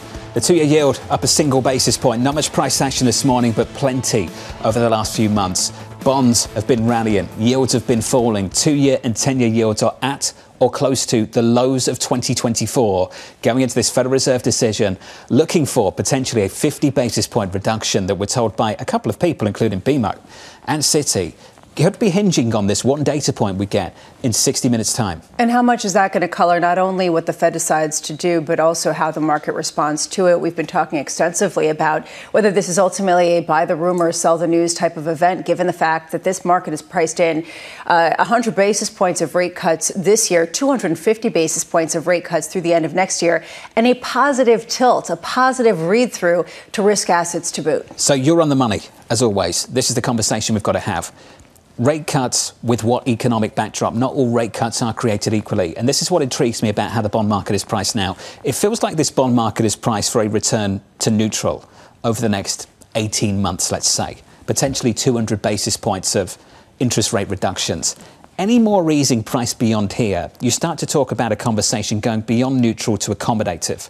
You can make the argument that we're going back to neutral, it's a soft landing and growth is holding up. Can you make the same argument that we're going back beyond neutral, somewhere accommodative, and growth still holds up? That's where things get interesting from here. Can you price additional easing with this equity market carrying on rallying at the same time? I think it gets harder and harder. Which is the reason why people can't even agree what this current bond market is pricing in right now. Some people saying that it's already pricing in a recession. We got a note from Torsten Slok to that effect this morning from Apollo. The issue is we don't know what neutral is, and we heard Matt Miskin talking about how it's some kind of hocus-pocus number that's always being adjusted to that you can never really understand or see.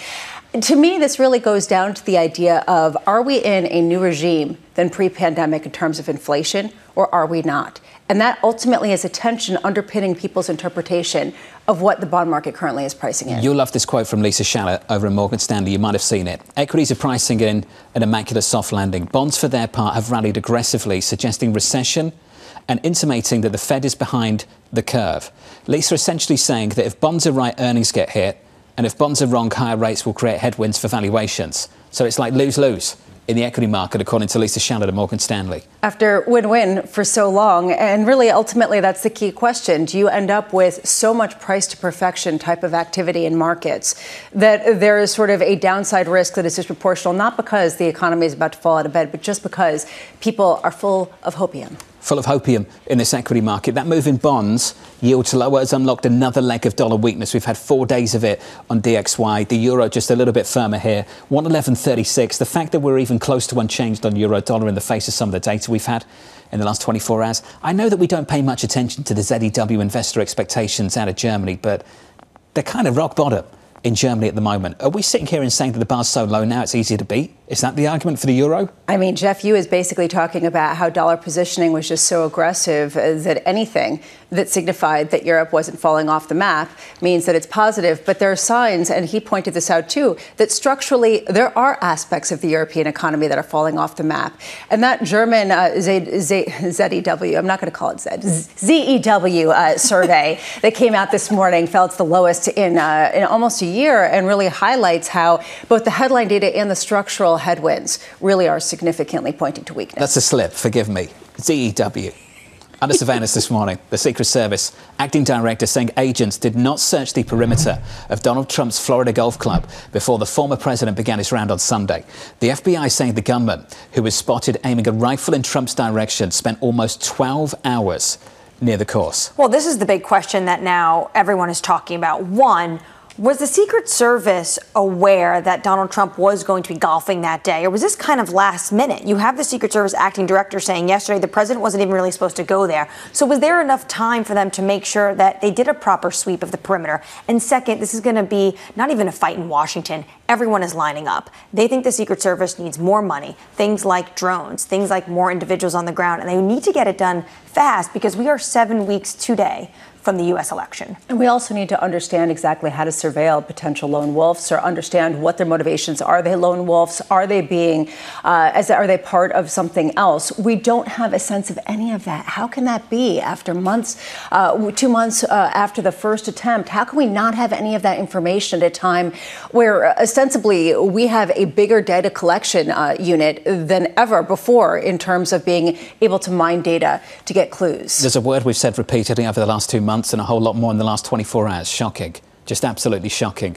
Let's turn to this story. Amazon CEO Andy Jassy telling staff to expect to return to the office 5 days per week, effective at the beginning of next year. The company also planning to simplify its corporate structure by having fewer managers in order to, quote, remove layers and flatten organizations. 5 days a week at Amazon from next year. And this comes at a time that they're not alone. We've seen a lot of companies do this. We've seen Google do this. We've seen the banks do this. They have a hotline that people can call to report inefficient processes that they have to go through to try to weed out some of the managerial oversight and some of the extra layers that have come into play. There is this frustration with size, and we have seen this repeatedly with a number of companies.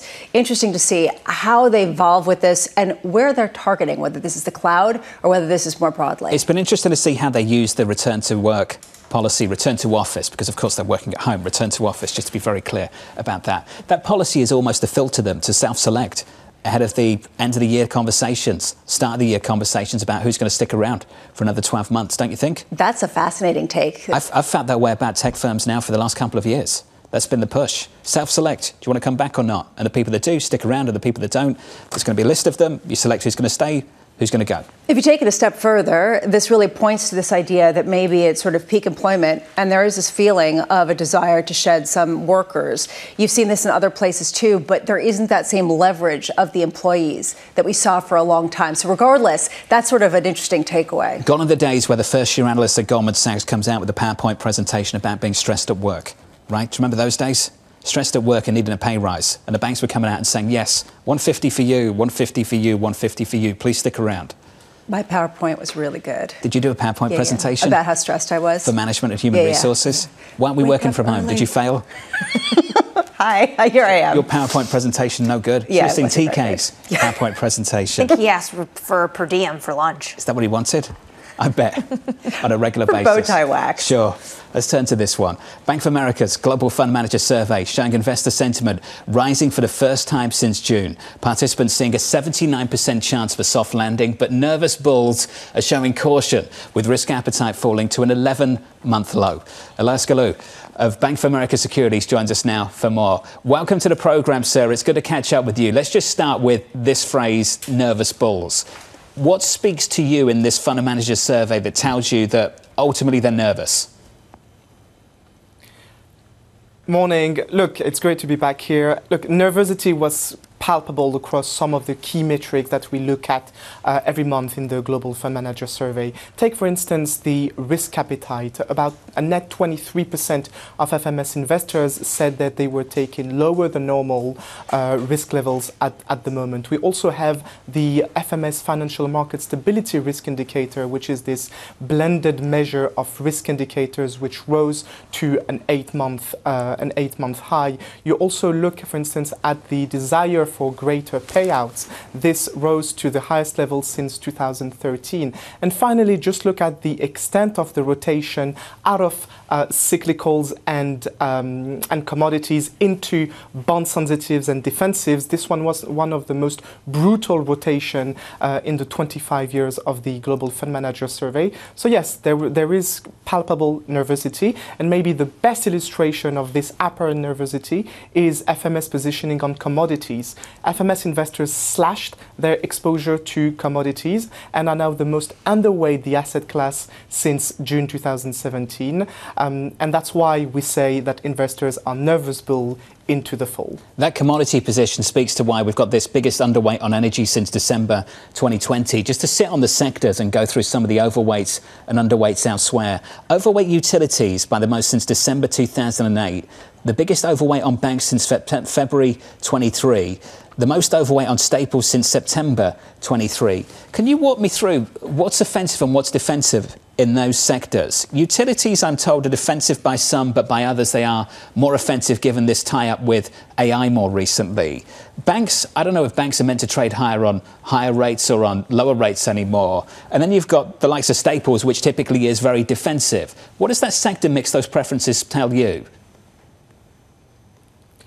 Look, I mean, yeah, you're absolutely right. You know, we decided in this survey that we would consider utilities, staples as the classic defensive sectors. At least these are perceived by our FMS investors base as the defensive sectors. Remember, these are global sectors and not just only US focused. And clearly, when you consider the average net overweight on utilities and staples on one side, and on the other, what you can easily perceive as cyclical materials, energy, but also industrials, this is one of the most rapid month-over-month shift into defensives, led by utilities, as you said, the most overweight utility stock since December 2008. And on the other hand, the shift out of cyclicals was driven by commodity sensitives. But if you also consider tech as a cyclical sector, FMS investors have cut their allocation to tech stocks to only net 3% overweight, which is, by the way, the lowest since April 2023, when we first started to record that long Magnificent Seven as the most crowded trade, which it still is this month. Elyas, how do people normally look at the Bank of America Fund Manager Survey? Is it a contrarian signal, or is it a leading indicator of where investors are putting their cash? I think it depends on the category of investors, but most view it as a contrarian survey, because at the the FMS Global Fund Manager Survey is great at at building a narrative on sentiment and positioning and seeing how the consensus has evolved.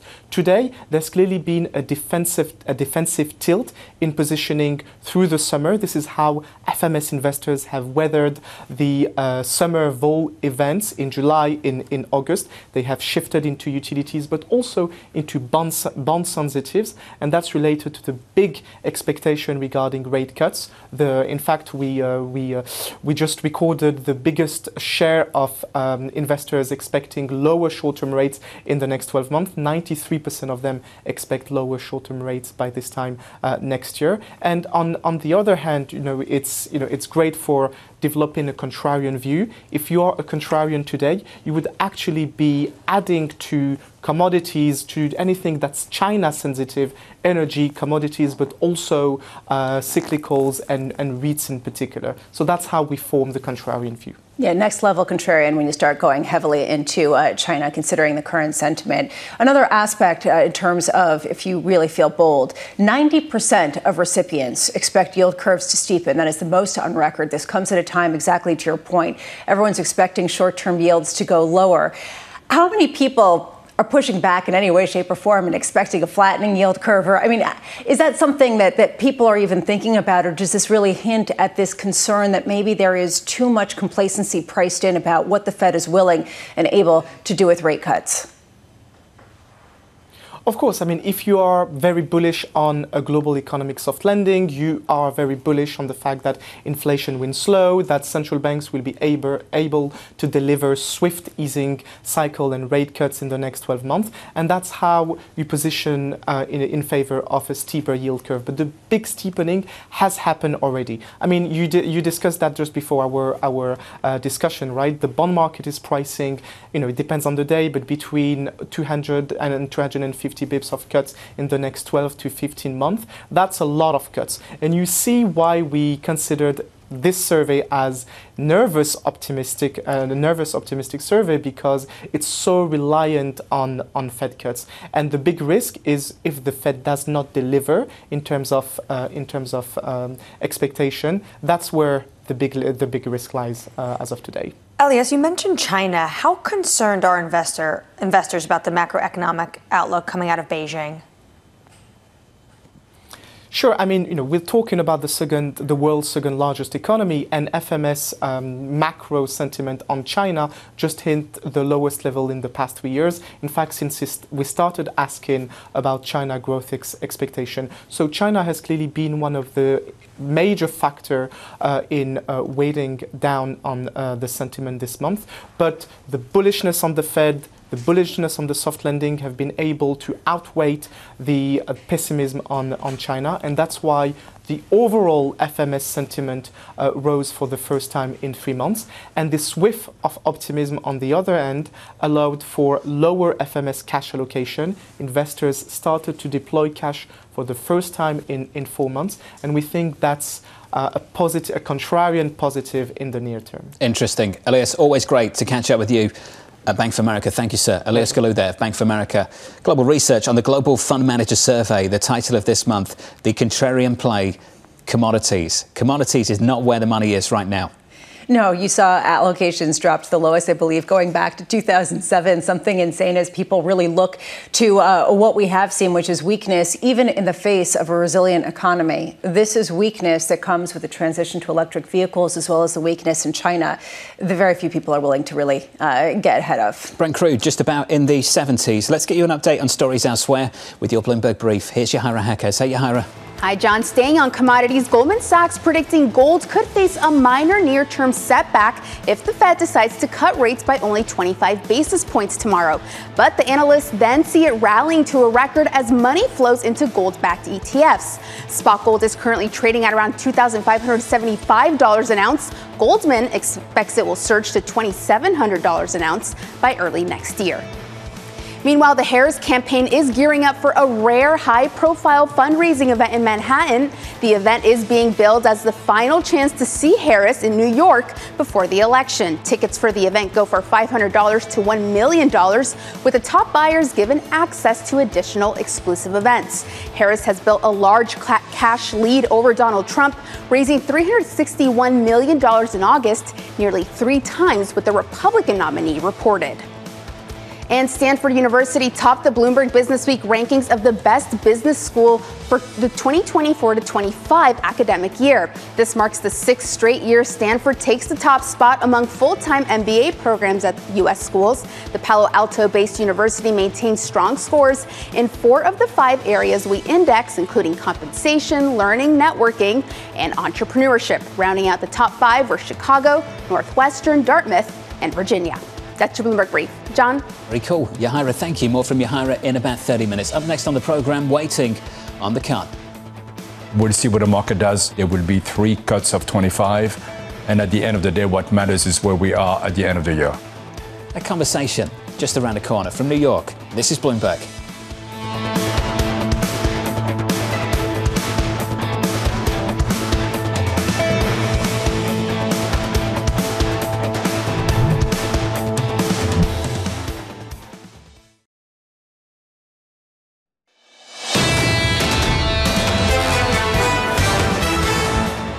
New lows for the year on a 10-year yield in today's session. That low for 2024, 360. That's where we trade right now.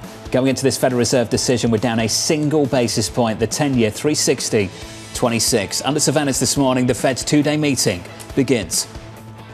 We'll see what the market does. You know, it may very well be that it doesn't make that much of a difference. There will be 3 cuts of 25. And at the end of the day, what matters is where we are at the end of the year. I think people have been very much on the sideline rolling short-term treasury bill, and this money will get redeployed. And how fast and how remains to be seen. So here's the latest. Treasury's holding steady with traders awaiting U.S. retail sales data in about 40 minutes' time. Then it's all eyes on tomorrow's Fed decision with rate cuts all but certain. Katy Kaminski of AlphaSimplex saying fixed income markets have already priced in cuts through the end of the year. The yield curve is steepening in anticipation of rate cuts. And the real question isn't cuts. It's what happens after cuts. Katy joins us now for more. Katy Kaminski, let's get to the first question, the only question we always have for you to start any conversation. Are you still long this bond market? Yes, we're still long bond markets, and bond markets have been one of the biggest themes recently and one of the best trades this month.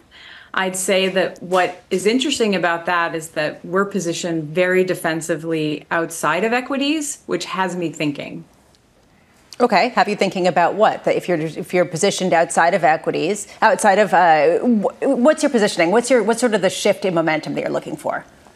So what's really interesting right now is that when you look in cross-asset themes, you see long fixed income, short commodities, short the U.S. dollar, and that is very defensive, which is why I'm so focused on cuts, because once we have cuts, the question is, are cuts motivated by inflation going down, or could cuts be slightly motivated as well by some of the economic weakness that we've seen recently?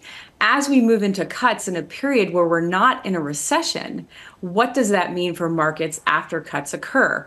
If cuts occur and they stimulate the economy, we could have to start talking about inflation again, and that becomes the risk that we're worried about. So what are you looking for in terms of a trigger? Is this basically, are you looking for reasons to potentially get more bullish on risk assets if you do get some sort of cuts proactively? Or could you see a reversal of what we've seen, which is basically everything going down because bonds are losing value on inflation risks that are new, and stocks maybe have been overpriced to the price to perfection with rate cuts?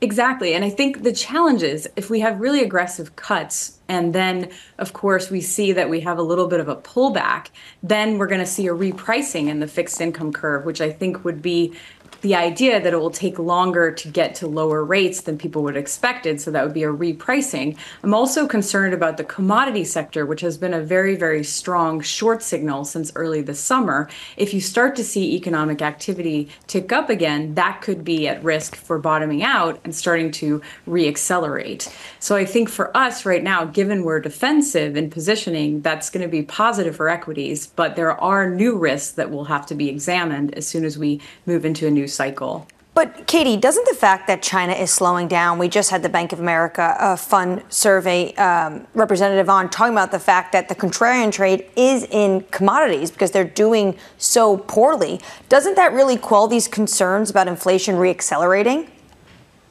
It does in the short term, but I think the challenge is the timing on that. If we start to see the economy reaccelerate, or if we started to see China reaccelerate in some way, then we'll go back to that inflation narrative that we were worried about earlier this year. Right now, cuts definitely seem justified, and it's a positive thing if cuts are coming because inflation has disappeared. If there's any semblance that cuts are coming because of potential economic weakness, that's where the defensive story makes more sense. Katy, can we finish on a point of potential tension? As we speak, the 10 and 30-year yield are at or close to the lows of the year. And at the same time, gold is very close to all-time highs. Is there some tension there that needs to be reconciled, resolved? Of course, because I'd say that, looking at gold has really been a play on the potential concerns of inflation throughout the year. And the fact that gold continues to be strong means that longer-term expectations of inflation is what might be more unclear. Shorter term, yes, it looks much better given what's going on in China. But if you look at the 10-year yield and you look at the long-term bonds, if we start cutting rates and we start seeing potential for inflation again, we could see a further steepening of the yield curve, which would create a repricing for those that have locked in rates in the long end of the curve. Potentially a steepening that's led by the long end selling off, Katy, which is what I think you're alluding to, and we need to breathe a little bit more oxygen into.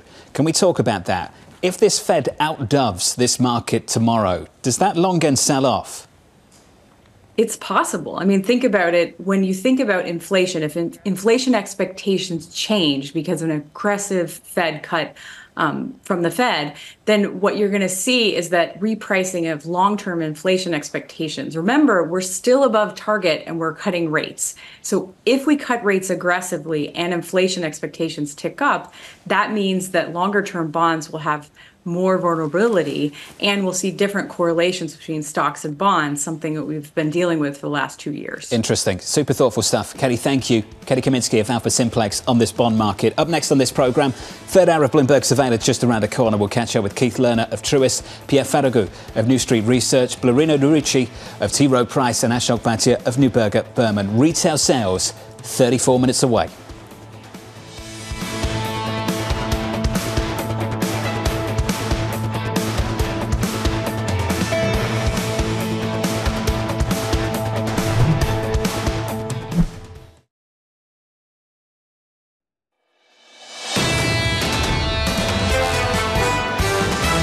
The Fed is going to be cutting into a pretty good economy, and we don't have a lot of benchmarks for what that looks like. The market realizes that either it's a hard landing or it's a growth scare. We're really not sitting here in a position where we can absorb any kind of bad news easily. The data, as of the last few days, has not been sufficiently weak to convince them of a 50 basis point rate cut. There will be 3 cuts of 25. And at the end of the day, what matters is where we are at the end of the year. This is Bloomberg Surveillance with Jonathan Ferro, Lisa Abramowicz, and Annmarie Hordern. So let's talk about how we're set up this morning, and good morning to you all. Equity futures advancing by 0.4%. We're looking at a 7-day winning streak on the S&P 500, potentially. On the Nasdaq right now, advancing by 0.6%. On the Russell, up by 0.6%. Bond yields near the lows of the year on a 10-year and 30-year. We're down a basis point on a 10-year, down 2 on 30s, 360 and 391 respectively. On a 2-year, up a single basis point at 356. All of this going into this at 8:30 Eastern Time. US retail sales very much in focus for everyone, taking on extra emphasis as this two-day Fed meeting kicks off. This highlights the volatility that we've seen almost after every data point at a time, where we're hunting for narratives, and the Fed is too. Key question to me will be what will sort of respond more, the bond market or the stock market, considering the fact that a lot of people are saying that a 50 basis point rate cut is baked in regardless of what retail sales show. Do you find it odd that for about 2 months now we've been told that good news is good news and bad news is bad, and ultimately to get 50 basis points tomorrow sealed, you need a bad retail sales print at 8:30 Eastern Time? Do we know if that's good or bad for equities? The fact that you're asking this question to me highlights the uncertainty of, frankly, the Fed reaction function, as well as what's on the line when it comes to 50 versus 25 and what it really matters in terms of the longer term projection. There was this uncertainty that was sort of introduced into the market by a series of articles in the Wall Street Journal and Financial Times that some people thought of as maybe indications that this was a Federal Reserve that was more inclined to cut by 50 basis points than 25. That's what Andrew Hollenhorst of Citi is saying. He's saying markets pricing in and out 25 or 50 amid no clear guidance because of this uncertainty, this ambiguity that was really addressed into the market because of what happened with the Wall Street Journal and the FT. So now you have to start thinking about, I guess we need to think about that one more print for the totality of data. And just because it's the proximity of it on the day that the Fed is going to be gathering makes it so important. We've got to be careful with the language. No clear guidance. We've had guidance from FOMC officials. They just didn't clearly guide us to a 50 basis point rate cut. We've had guidance from them, though. Pretty clearly, they want to reduce interest rates. And pretty clearly, there's a bigger debate about the size of that. We don't have a sense, though, about what the destination is. And they talk about the importance of understanding the path of the destination and the destination with respect to where rates will end up. We also don't understand how much their mandate has shifted. We did hear a different tone from Jay Powell at Jackson Hole talking about how no further weakening in the labor market would be welcome in any capacity. At what point does that lower the bar to such a degree they might as well get those rates closer to that elusive neutral as quickly as possible? Remember going into the payrolls report and we said it'll all be settled after payrolls, 25 or 50. It wasn't. It'll all be settled at 8:30 Eastern Time after retail sales. They'll be banging line. We'll see. Well, nothing exactly. will happen. How problematic would that be? Absolutely. Everyone's going to just fluctuate, and then we're going to be talking about, are we positioned for buy the dip, sell the news? Whose voice is that? I don't know. It's like a hint of TK. Equity futures look like this on the S&P 500, advancing just a little bit, looking for 7 days of gains on the S&P 500. In the bond market, yields a little bit lower, down a basis point, near the lows of 2024, 360.82. Coming up this hour, we'll catch up with Keith Lerner of Truist as investors await retail sales data. Pierre Ferragu of New Street Research as Apple shares slump on iPhone 16 demand worries. And Blerina Uruci of T. Rowe Price on the 25 versus 50 coin toss. We begin with our top story. Stocks higher ahead of retail sales, the final data point that could dictate the size of tomorrow's Fed rate cut. Keith Lerner of Truist saying our base case is the bull market trend remains intact, yet the choppier waters we have been writing about are set to continue. Keith joins us now for more. So Keith, let's begin with 8:30 Eastern Time, and welcome to the programme, buddy, as always. What are you looking for at 8:30 in retail sales? Yeah, well, great to be with you. I think it's unbelievable that this is the most important retail sales ever. I don't know that it's going to be that much different than expectations. Maybe on the margin, it makes a change. But I think as we look at this morning, the Fed funds futures is pricing about a 67% chance of a Fed rate cut. I mean, they're giving the Fed the opportunity if they want to take it. We think they should. You just talked about, I heard Lisa talking about where they're neutral rate, wherever that neutral rate is, it's far below where it is today. And as Fed Chairman Powell has mentioned, their focus has shifted to employment, and you're still about 5.25 to 5.50 on the Fed funds. So we think they should take what the market's given them. Keith, let's talk about positioning going into this. How long this equity market is. We're close to all-time highs. In the bond market, yields close or at the lows of the year on yields for 2024. Keith, with that in mind, if the Fed validates the dot plot, validates market pricing, if that's all they do and they fail to outdove this market, how vulnerable is market pricing in both stocks and bonds? We are at an inflection point. If you look at the S&P 500, we're within a 1% of an all-time high. So you're at a critical technical level. If you break above that, you could have actually some technical traders come in. So, I think it is important as far as not only the cut, the dot plot, but also importantly is what Powell says. And we expect him to be more on the dovish side. But I think we are at a critical short-term point based on the charts alone. When you talk about the inflection point, you're talking about the overall index. I would argue there's also this inflection point when it comes to this rotation trade that's fueled a lot of the recent gains and fueled the equal weight S&P 500 reaching its all-time high. How much is that really what's at stake here, or whether the Fed is going to support that with an outsized cut? Yeah, well, the S&P Equal Weight Index, as you mentioned, just hit an all-time high. But we also have to recognize that index is less than 10% above where it was in 2022.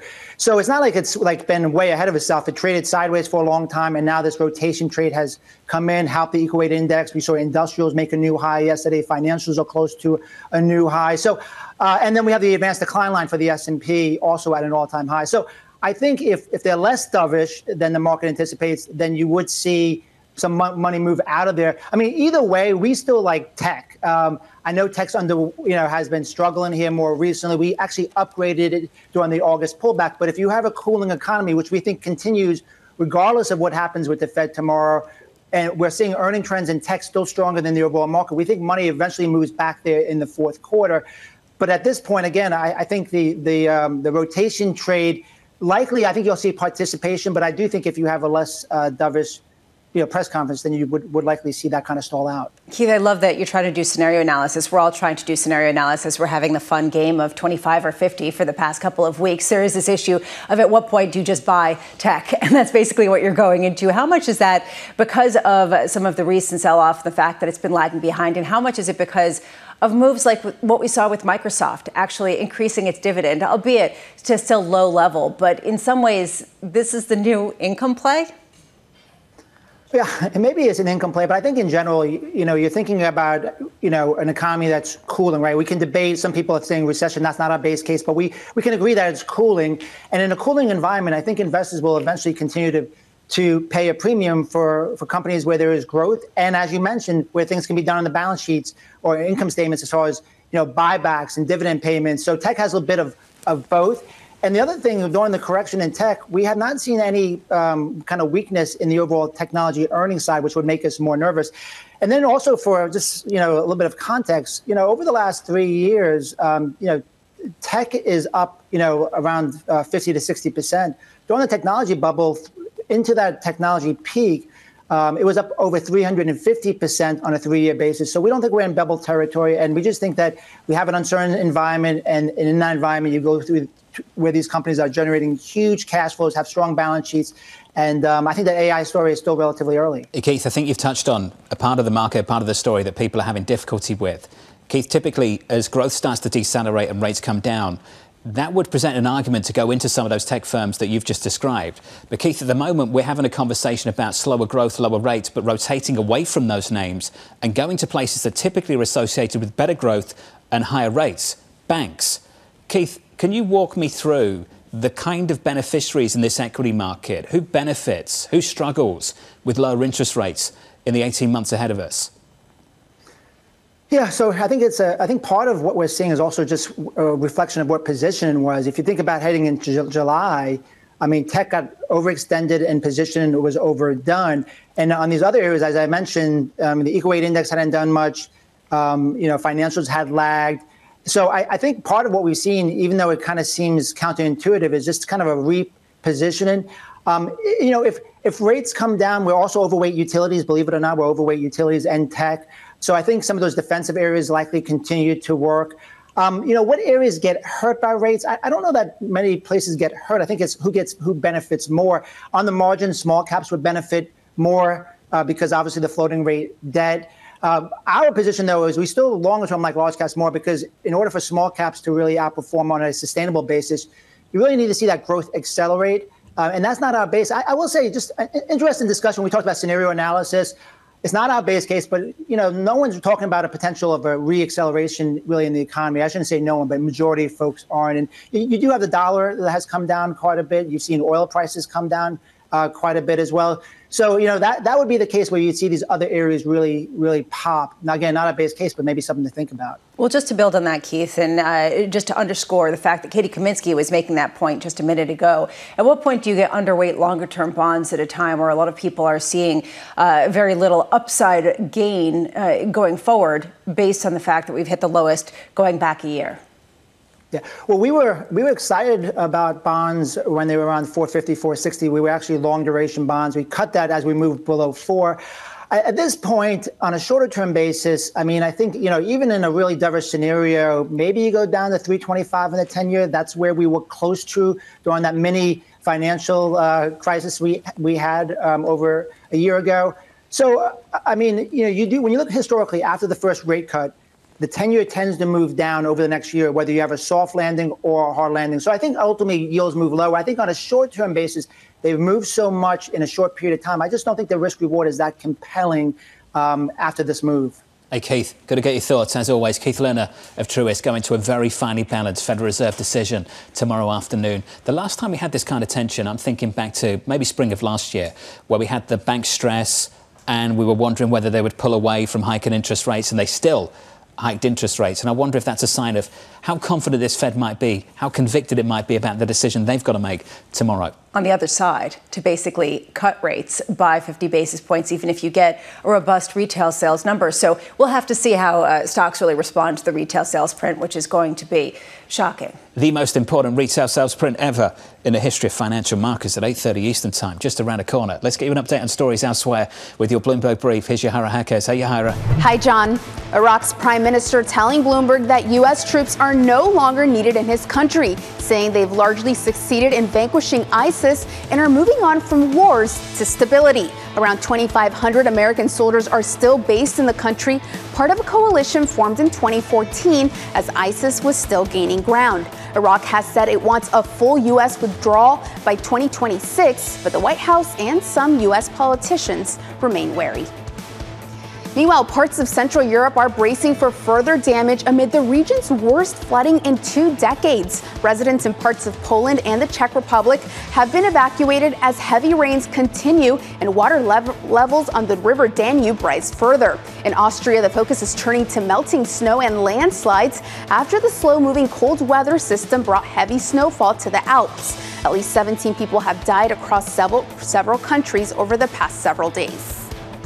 And Donald Trump is putting the spotlight on the crypto sector, unveiling a new platform dubbed World Liberty Financial. The Republican presidential nominee has courted the digital asset space in search of donations and votes amid a tight race for the White House. In a live stream on X yesterday, Trump pointed to competition from China, saying the U.S. could fall behind in the race to become the world's crypto hub. The over 2 hours event was light on specific details about World Liberty Financial or when it might go live. That's your Bloomberg Brief. John? Yahara, thank you. How many times have we had conversations about policy from both the Democrats and Republicans and then sat here and said, light on details, light on specifics? This has been basically the theme that we've had for 2024. It's not unusual, but it seems as though it's on steroids this year. Light on details about when this World Liberty Financial token would come into light. And does it have anything to do with how the former president feels about the crypto industry if his sons are going to launch this token? That phrase defining the campaign so far in 2024.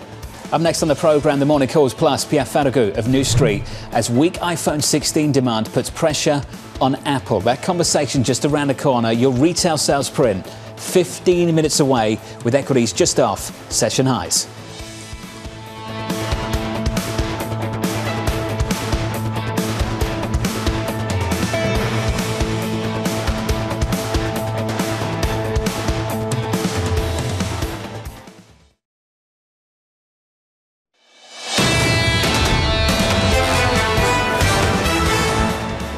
Looking potentially at going into this Fed decision at all-time highs on the S&P 500, close to, potentially yields at the lows of the year for 2024. As this two-day meeting begins at the FOMC, they're waiting for one more data point, 8:30 Eastern Time. Retail sales just around the corner. Your 10-year yield, 361. Your equity market positive, 1/3%. Let's get you some morning calls. First up, Redburn Atlantic, upgrading Shopify to buy, expecting the company to benefit from a social e-commerce boom in the US. That stock is up 3%. Next up, Bank of America upgrading HP Enterprise to buy, seeing numerous upcoming catalysts and an attractive valuation. That stock up by 3.7%. And finally, JP Morgan lowering its price target on Qualcomm to $210, expecting earnings to be impacted by the loss of Apple revenue. That stock is up by 0.65%. Let's stick with Apple. Shares slumping close to 3% in yesterday's session on iPhone 16 demand worries. Pierre Ferragu of New Street Research saying there's no game-changing hardware. A product cycle is unlikely. Apple claims iPhone 16 is built from the ground up for Apple Intelligence, but the reality is that the A18 improvement over A17 is more incremental than revolutionary. We maintain our cautious and neutral views on Apple. Pierre joins us now for more. Pierre, that line you've got in your research, and welcome, sir, as always, a product cycle is unlikely. So, Pierre, are you saying even when they've got the software, the goodies ready to go, that upgrade cycle's not coming? Yes, I think if you look back in June, Apple announced their AI plans like Apple Intelligence, and that got everybody super excited because I think it's true that the potential of AI, generative AI, really revolutionizing your user experience on an iPhone is very, very high. But now you need to look at the products, and the products are like it's hardware, it's evolving every year. Apple has been actually evolving its hardware to enable AI already for quite a few years, and we are like on a very linear trajectory on that front. And the iPhone 16 is not like a significant leap forward. And so, like the benefits of AI are really going to be software defined, software driven. It's going to be about Apple releasing software, releasing new features, and getting them into the hands of users. And over time, you will see these features maturing into great use cases, and it could have a very positive impact on Apple, be it a product cycle or new ways to monetize users. But all these things are going to take quite some time because for the moment, AI is still, a trial and error kind of process. Apple has already released a lot of the software. And this software is completely fine and operating on the iPhone 15 Pro. Yeah. And we already have feedback from users. And the feedback is, I think the right way to qualify it is lukewarm. People appreciate the new features, but there is no like revolutionizing use case or killer app yet. So we need to give it time for Apple to figure out, how they can revolutionize the iPhone user experience with Apple Intelligence. And this is not going to have any effect on the near-term demand for the iPhone 16. Yeah. And on the contrary, the risk we see is that people are like kind of seeing significant, innovation coming through and might actually be on the wait and see kind of line. And so, if anything, I see a negative risk on the iPhone 16 cycle. Well, there are two things here. A question of whether you should give Apple time to get it right, or whether they are losing market competitiveness because others are getting in on the game at a more aggressive pace. Is this just that people are pricing in the upgrade cycle too soon, or that it isn't going to come because of some of the competition? Yeah, it's a very good question, and this is really not the latter. It is the former. It's just like we have the exact same perspective in the PC market. Everybody is getting excited about AI PCs, and our view is that you don't have yet use cases that would justify a product cycle driven by the new hardware of AI PCs. And in the rest of the smartphone market, we see a very similar situation. So Apple is absolutely not lagging behind on hardware. They're still at the forefront of the industry. Their hardware is exceptionally good. There is no risk there. The one thing I could say, though, is that today, when you look at very fast growing user bases and growing use cases and like killer apps emerging, you see them with the like of Perplexity AI, OpenAI, or XAI and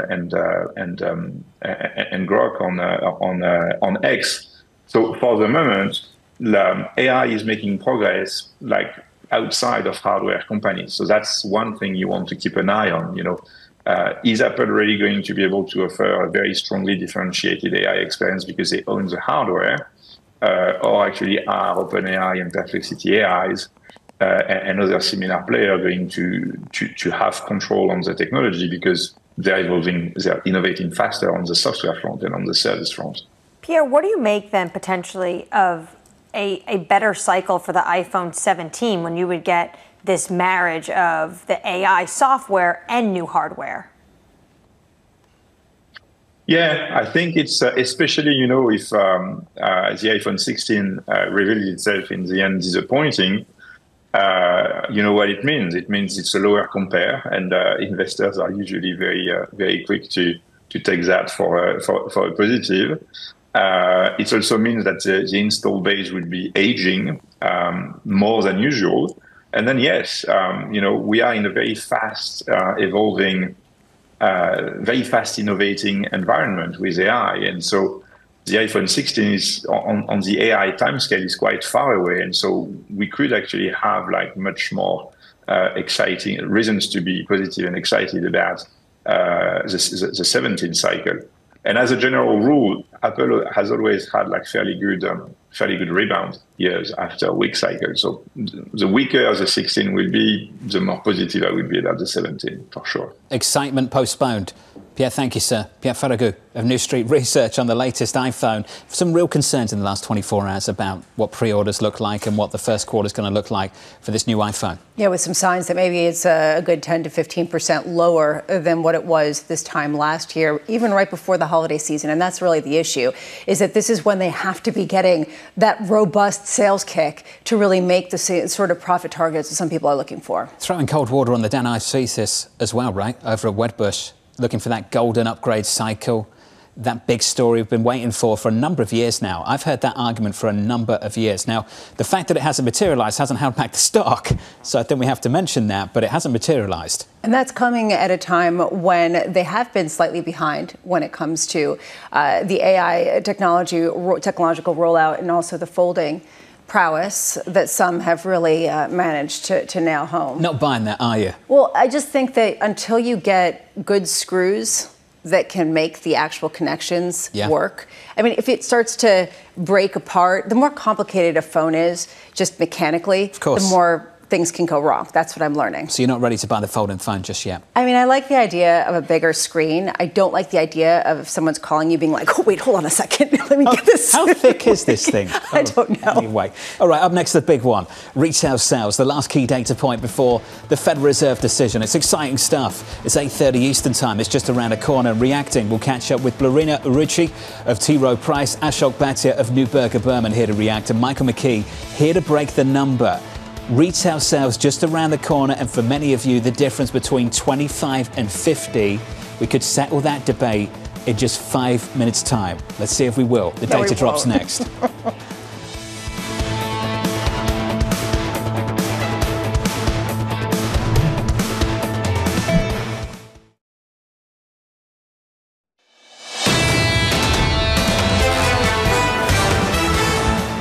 Here it is, retail sales, 24 seconds away. Your scores look like this on the S&P 500. We are positive by 0.4%. On the Nasdaq 100, up by 0.6%. The Russell of small caps adding some weight to the recent rally, up 0.33%. The scores in the bond market, yields near the lows of the year for 2024. 360 on a 10-year. On a 30-year, 390.53. We're down about 2 basis points at the long end. With your economic data, here's Mike McKee. Good morning, Michael.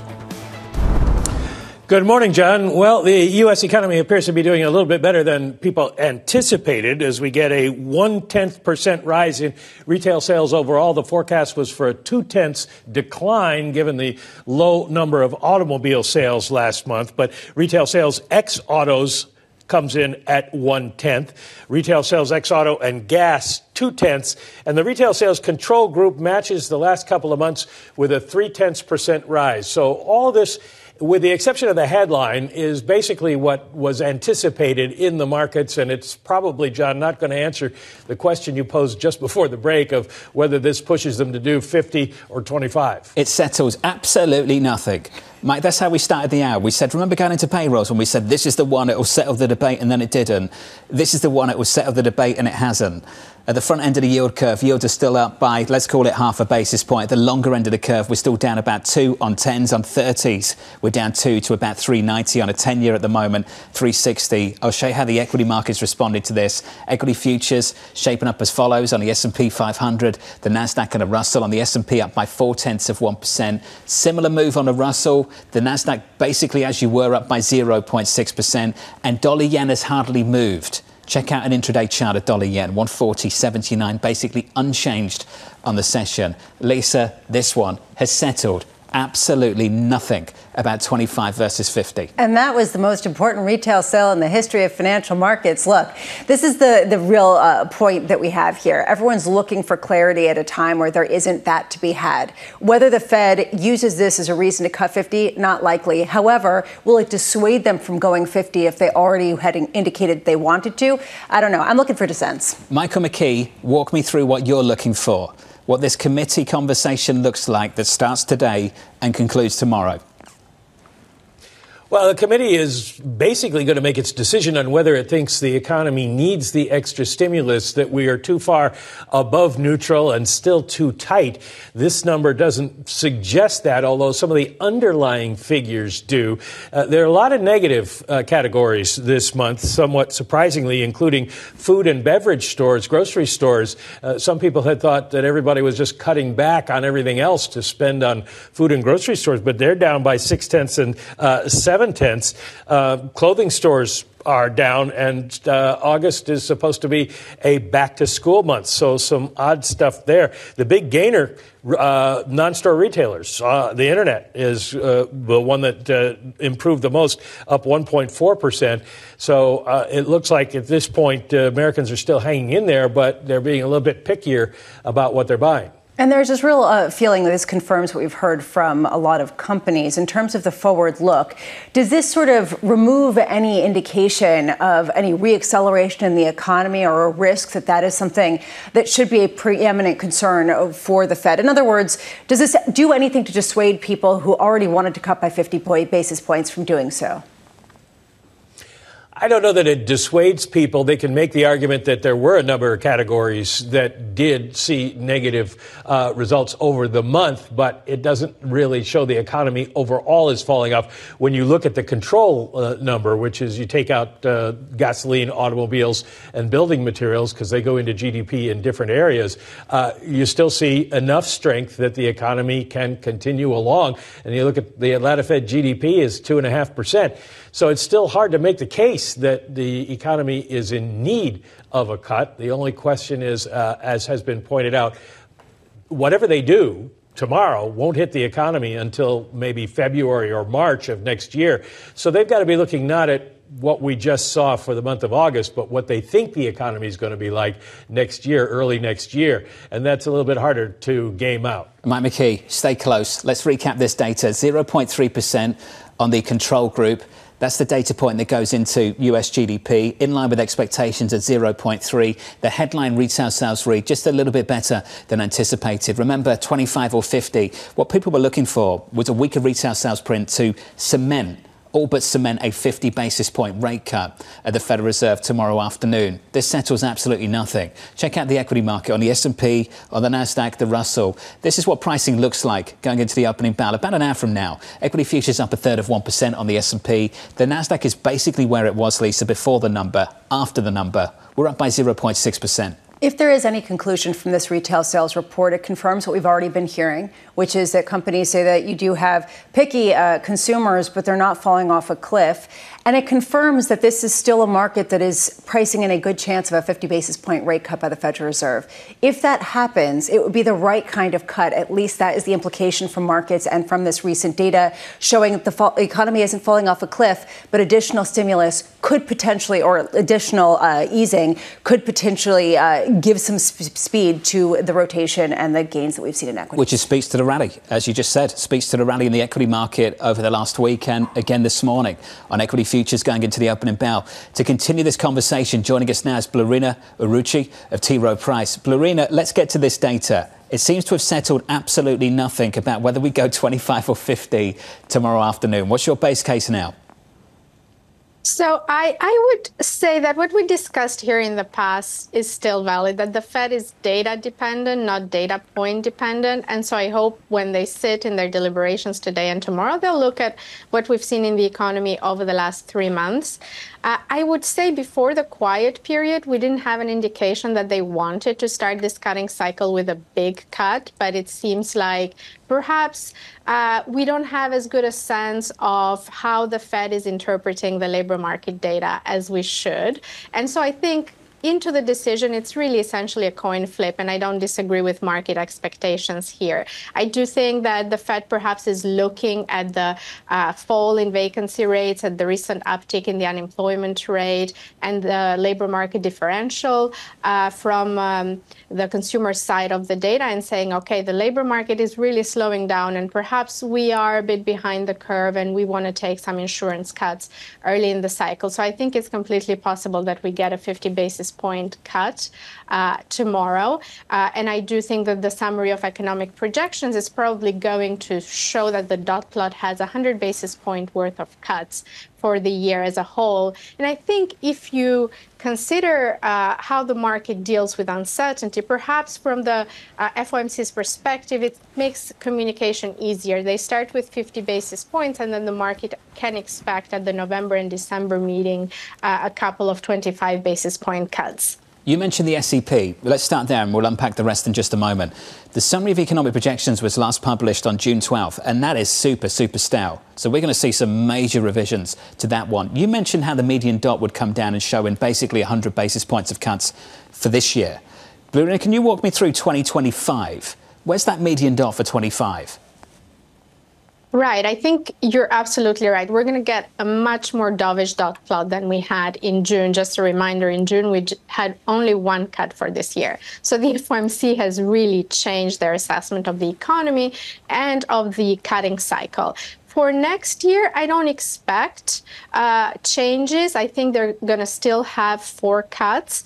It would be a very dovish surprise if they fully embrace market pricing and show 4 cuts this year and 6 cuts next year. It's a risk to my view, but I do think that shifting to 8 cuts over the next 15 months or so, it's already a very dovish move from the side of the Fed. And then if you consider where they had interest rates at the end of the cutting cycle, I think essentially what's happening is they're not changing their idea or their view of the destination and the long run rate. They're just bringing those cuts forward because the cooling in the labor market and in inflation is happening faster than they expected back in June. Just to sort of build on that, there's this feeling that later this year it'll get that much more difficult for the Federal Reserve to project out some sort of path with potentially some different fiscal proposals that could come to the fore that could very much affect inflation. Do you expect that to be sort of hinted at or suggested, discussed by a Federal Reserve that has hinted about the deficit as well as some other government programs?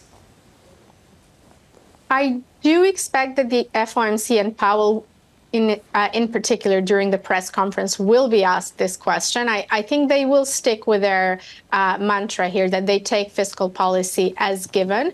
I do think that they are for sure assessing risks around their outlook with regards to what will happen if we have tariffs across the board. I know that we've had tariffs in the past. It's a one-off shock to the price level, but we haven't had sustained high inflation at these levels for quite some decades. So what will it do to inflation expectations if you have another shock to prices? So I think this will be part of the deliberation. I do think that when they get asked directly about it, they're not going to comment.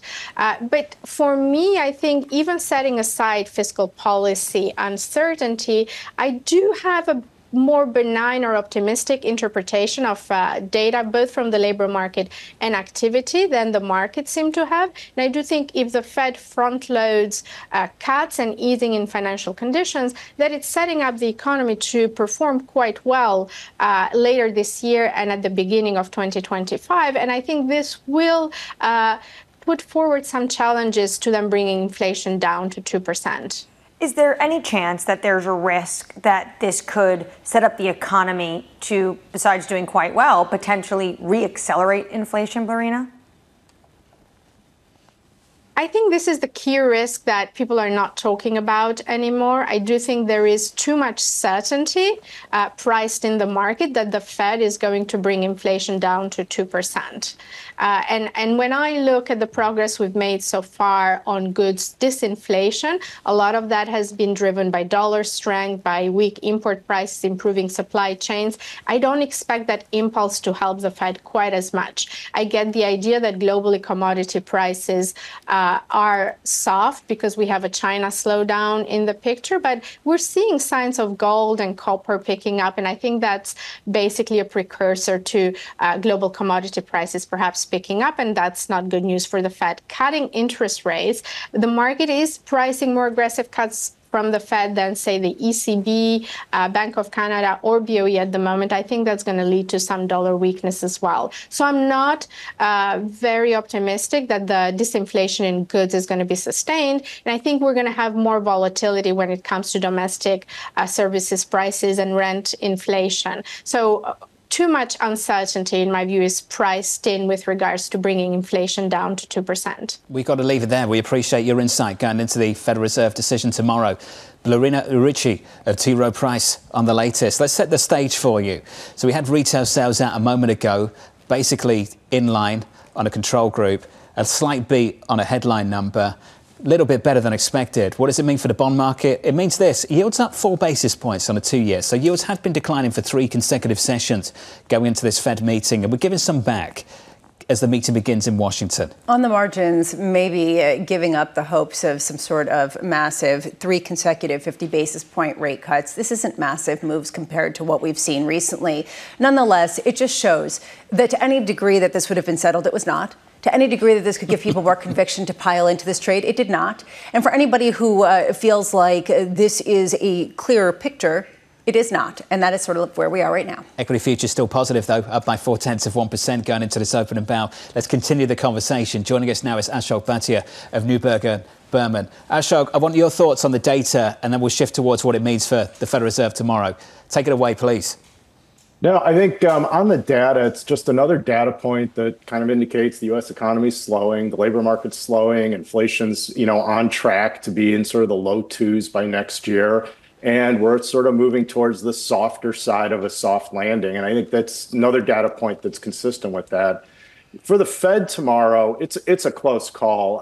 We kind of lean towards that it will be a 50 basis point cut. And the rationale for that is there was a movement, or at least some members that wanted to go 25 in July. The inflation data has been a little bit better since then. Labor market, as you've all talked about, some of the internals there suggest a little bit more weakening.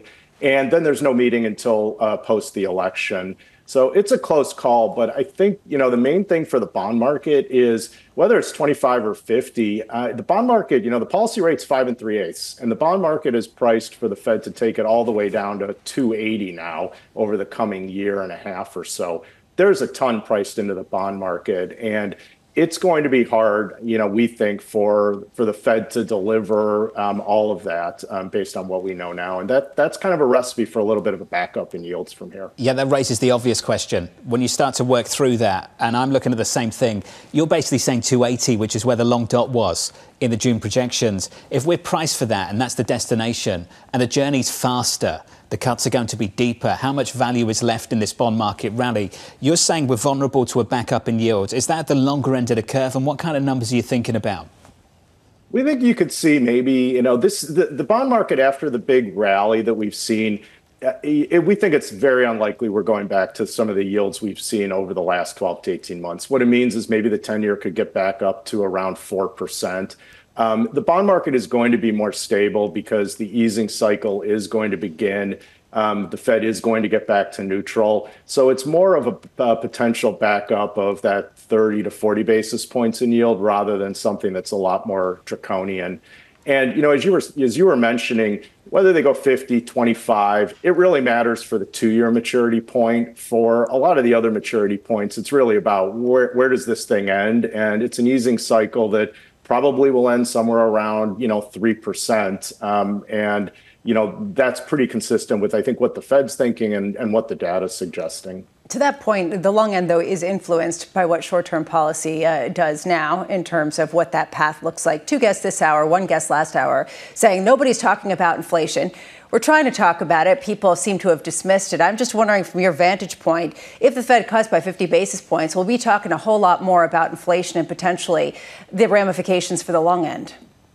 Well, two quick thoughts on that. I think for the Fed's big message that's likely coming is, they're going to try to get the market to get off this 50-25 focus and more focus. We're going to get back to neutral. That's probably around, maybe 3.5, something like that, 3 to 3.5. It's going to be a message of getting to neutral, but we're not thinking that we need to get easy policy. And that will be a bit of I think a message the Fed will be pushing more. But on the inflation front, the bigger issue we think that's coming is fiscal policy. And I think you were speaking about this in the last half hour, which is, the Trump tax cuts are set to expire. If nothing happens, those expire at the end of next year. The long end, has been worked up about, fiscal spending. But there's a pretty decent chance the next 12 months we're talking about the degree of fiscal retrenchment.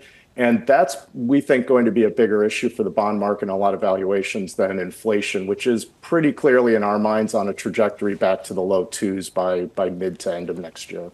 Ashok, if you're saying financial retrenchment, are you saying buy the long end aggressively because we're going back to some sort of, some kind of more repressionary or restraining kind of backdrop with the fiscal, which has not been seen for years and years?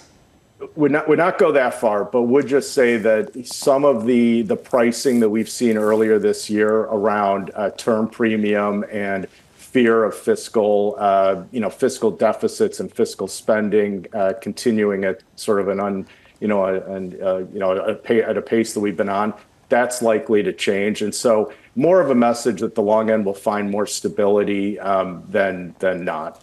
It's such a cheat code for this show that you can come on and say you were talking about fiscal policy in the last 30 minutes or so. Don't even have to watch the show to know that you were probably talking about fiscal policy in the last 30 minutes. He was watching. Well, I wanted to talk about Shogun. That's what I wanted to talk about. Okay. That's such a sore topic. I hope you finished watching season 1 because, as you know, Ashok, Bramo totally ruined that. I wanted to bring up credit just briefly. I just want to bring up credit briefly and do something sensible. At the start of August, I remember you saying, after the shakeout that we'd seen in financial markets, particularly in credit as well, that you were looking at increasing credit exposure. I assume you did that. We've had a round trip since early August. Where are you now on that front? We did, and I would generally describe us as a platform as we've taken off 3/4 or so of what we added into that backup. It was a pretty, in the grand scheme of things, a pretty small backup. And, high yield spreads are back towards the low 300s. Main message on credit is, credit is likely to stay pretty range bound, and volatility about the economy is going to be more in interest rates in the Fed than credit. If we do see a backup of credit again, I think, we'd likely be adding, but here, it's kind of back to a little bit more neutral. Got it. All bases covered today. Appreciate it. Thank you, sir. Ashok Bhatia there of Neuberger, Berman on the latest in this credit market and fixed income more broadly. Equity futures on the S&P just about positive by 0.3%. Let's give you an update on stories elsewhere with your Bloomberg Brief. Here's Yahara Hackers. Hey, Yahara. Hi, John. Recapping that print, U.S. retail sales unexpectedly rose in August, pointing to healthy consumer demand. Sales rose 0.1% month over month. Economists were expecting a drop of 0.2%. Excluding autos and gasoline stations, sales advanced for a fourth straight month.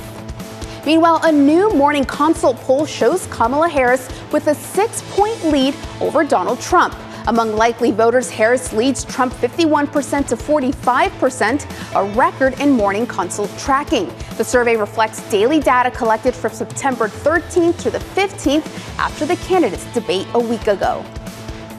And Elon Musk's super PAC is set to spend more than $2 million to fund Republican congressional races in battleground districts across the country. The latest federal filing is the first major push from the Tesla founder to influence elections outside the U.S. presidential race. The group named America PAC is supporting candidates in the New York Westchester suburbs and 3 incumbents in California. That's your Bloomberg Brief. John? Yahara, thank you.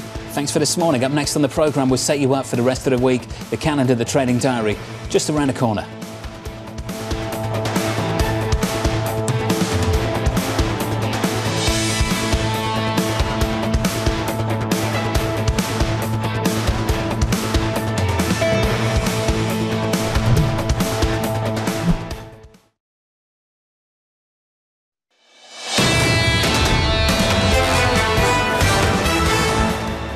These are the scores. Stock's still positive by 0.4%. Bond yield still very close to the lows of the year so far, pushing higher by just a single basis point, 363.25. No big disappointments in retail sales at 8:30 Eastern Time. As we count you down to the opening bell, about 40 minutes away, this is the trading diary of the calendar for the next few days. The Fed's two-day meeting kicks off later this morning, ahead of tomorrow's decision, followed by a Chairman Powell news conference. We'll get some forecasts in the mix as well. On Thursday, another round of jobless claims, and then we'll talk about other central banks. The Bank of England on Thursday and the BOJ on Friday. For some final thoughts, Mike McKee is back with us down in Washington, D.C. Mike McKee, put it all together. We've got all the data now. What's this discussion going to look like later on today? What's it going to sound like tomorrow afternoon? Well, it's going to be a very interesting discussion. And I think going into it that Jay Powell had maybe an inkling that some members of the committee were with him on the idea of a 50 basis point cut. But there's certainly not been any data over the past few days that would push for one way or another. So he's going to have to talk people into it if that's what he wants. And can he do that? That's an interesting question. We haven't seen much movement in Fed funds futures or overnight index swaps since the retail sales numbers come out. Basically, the markets have decided we're going to sit here with a good odds on 50 basis points, but still pricing in the likelihood of 25, I think. Mike, your guess. Are we going to get dissent? That's a really interesting question. We were talking about it here with the Eco team in Washington.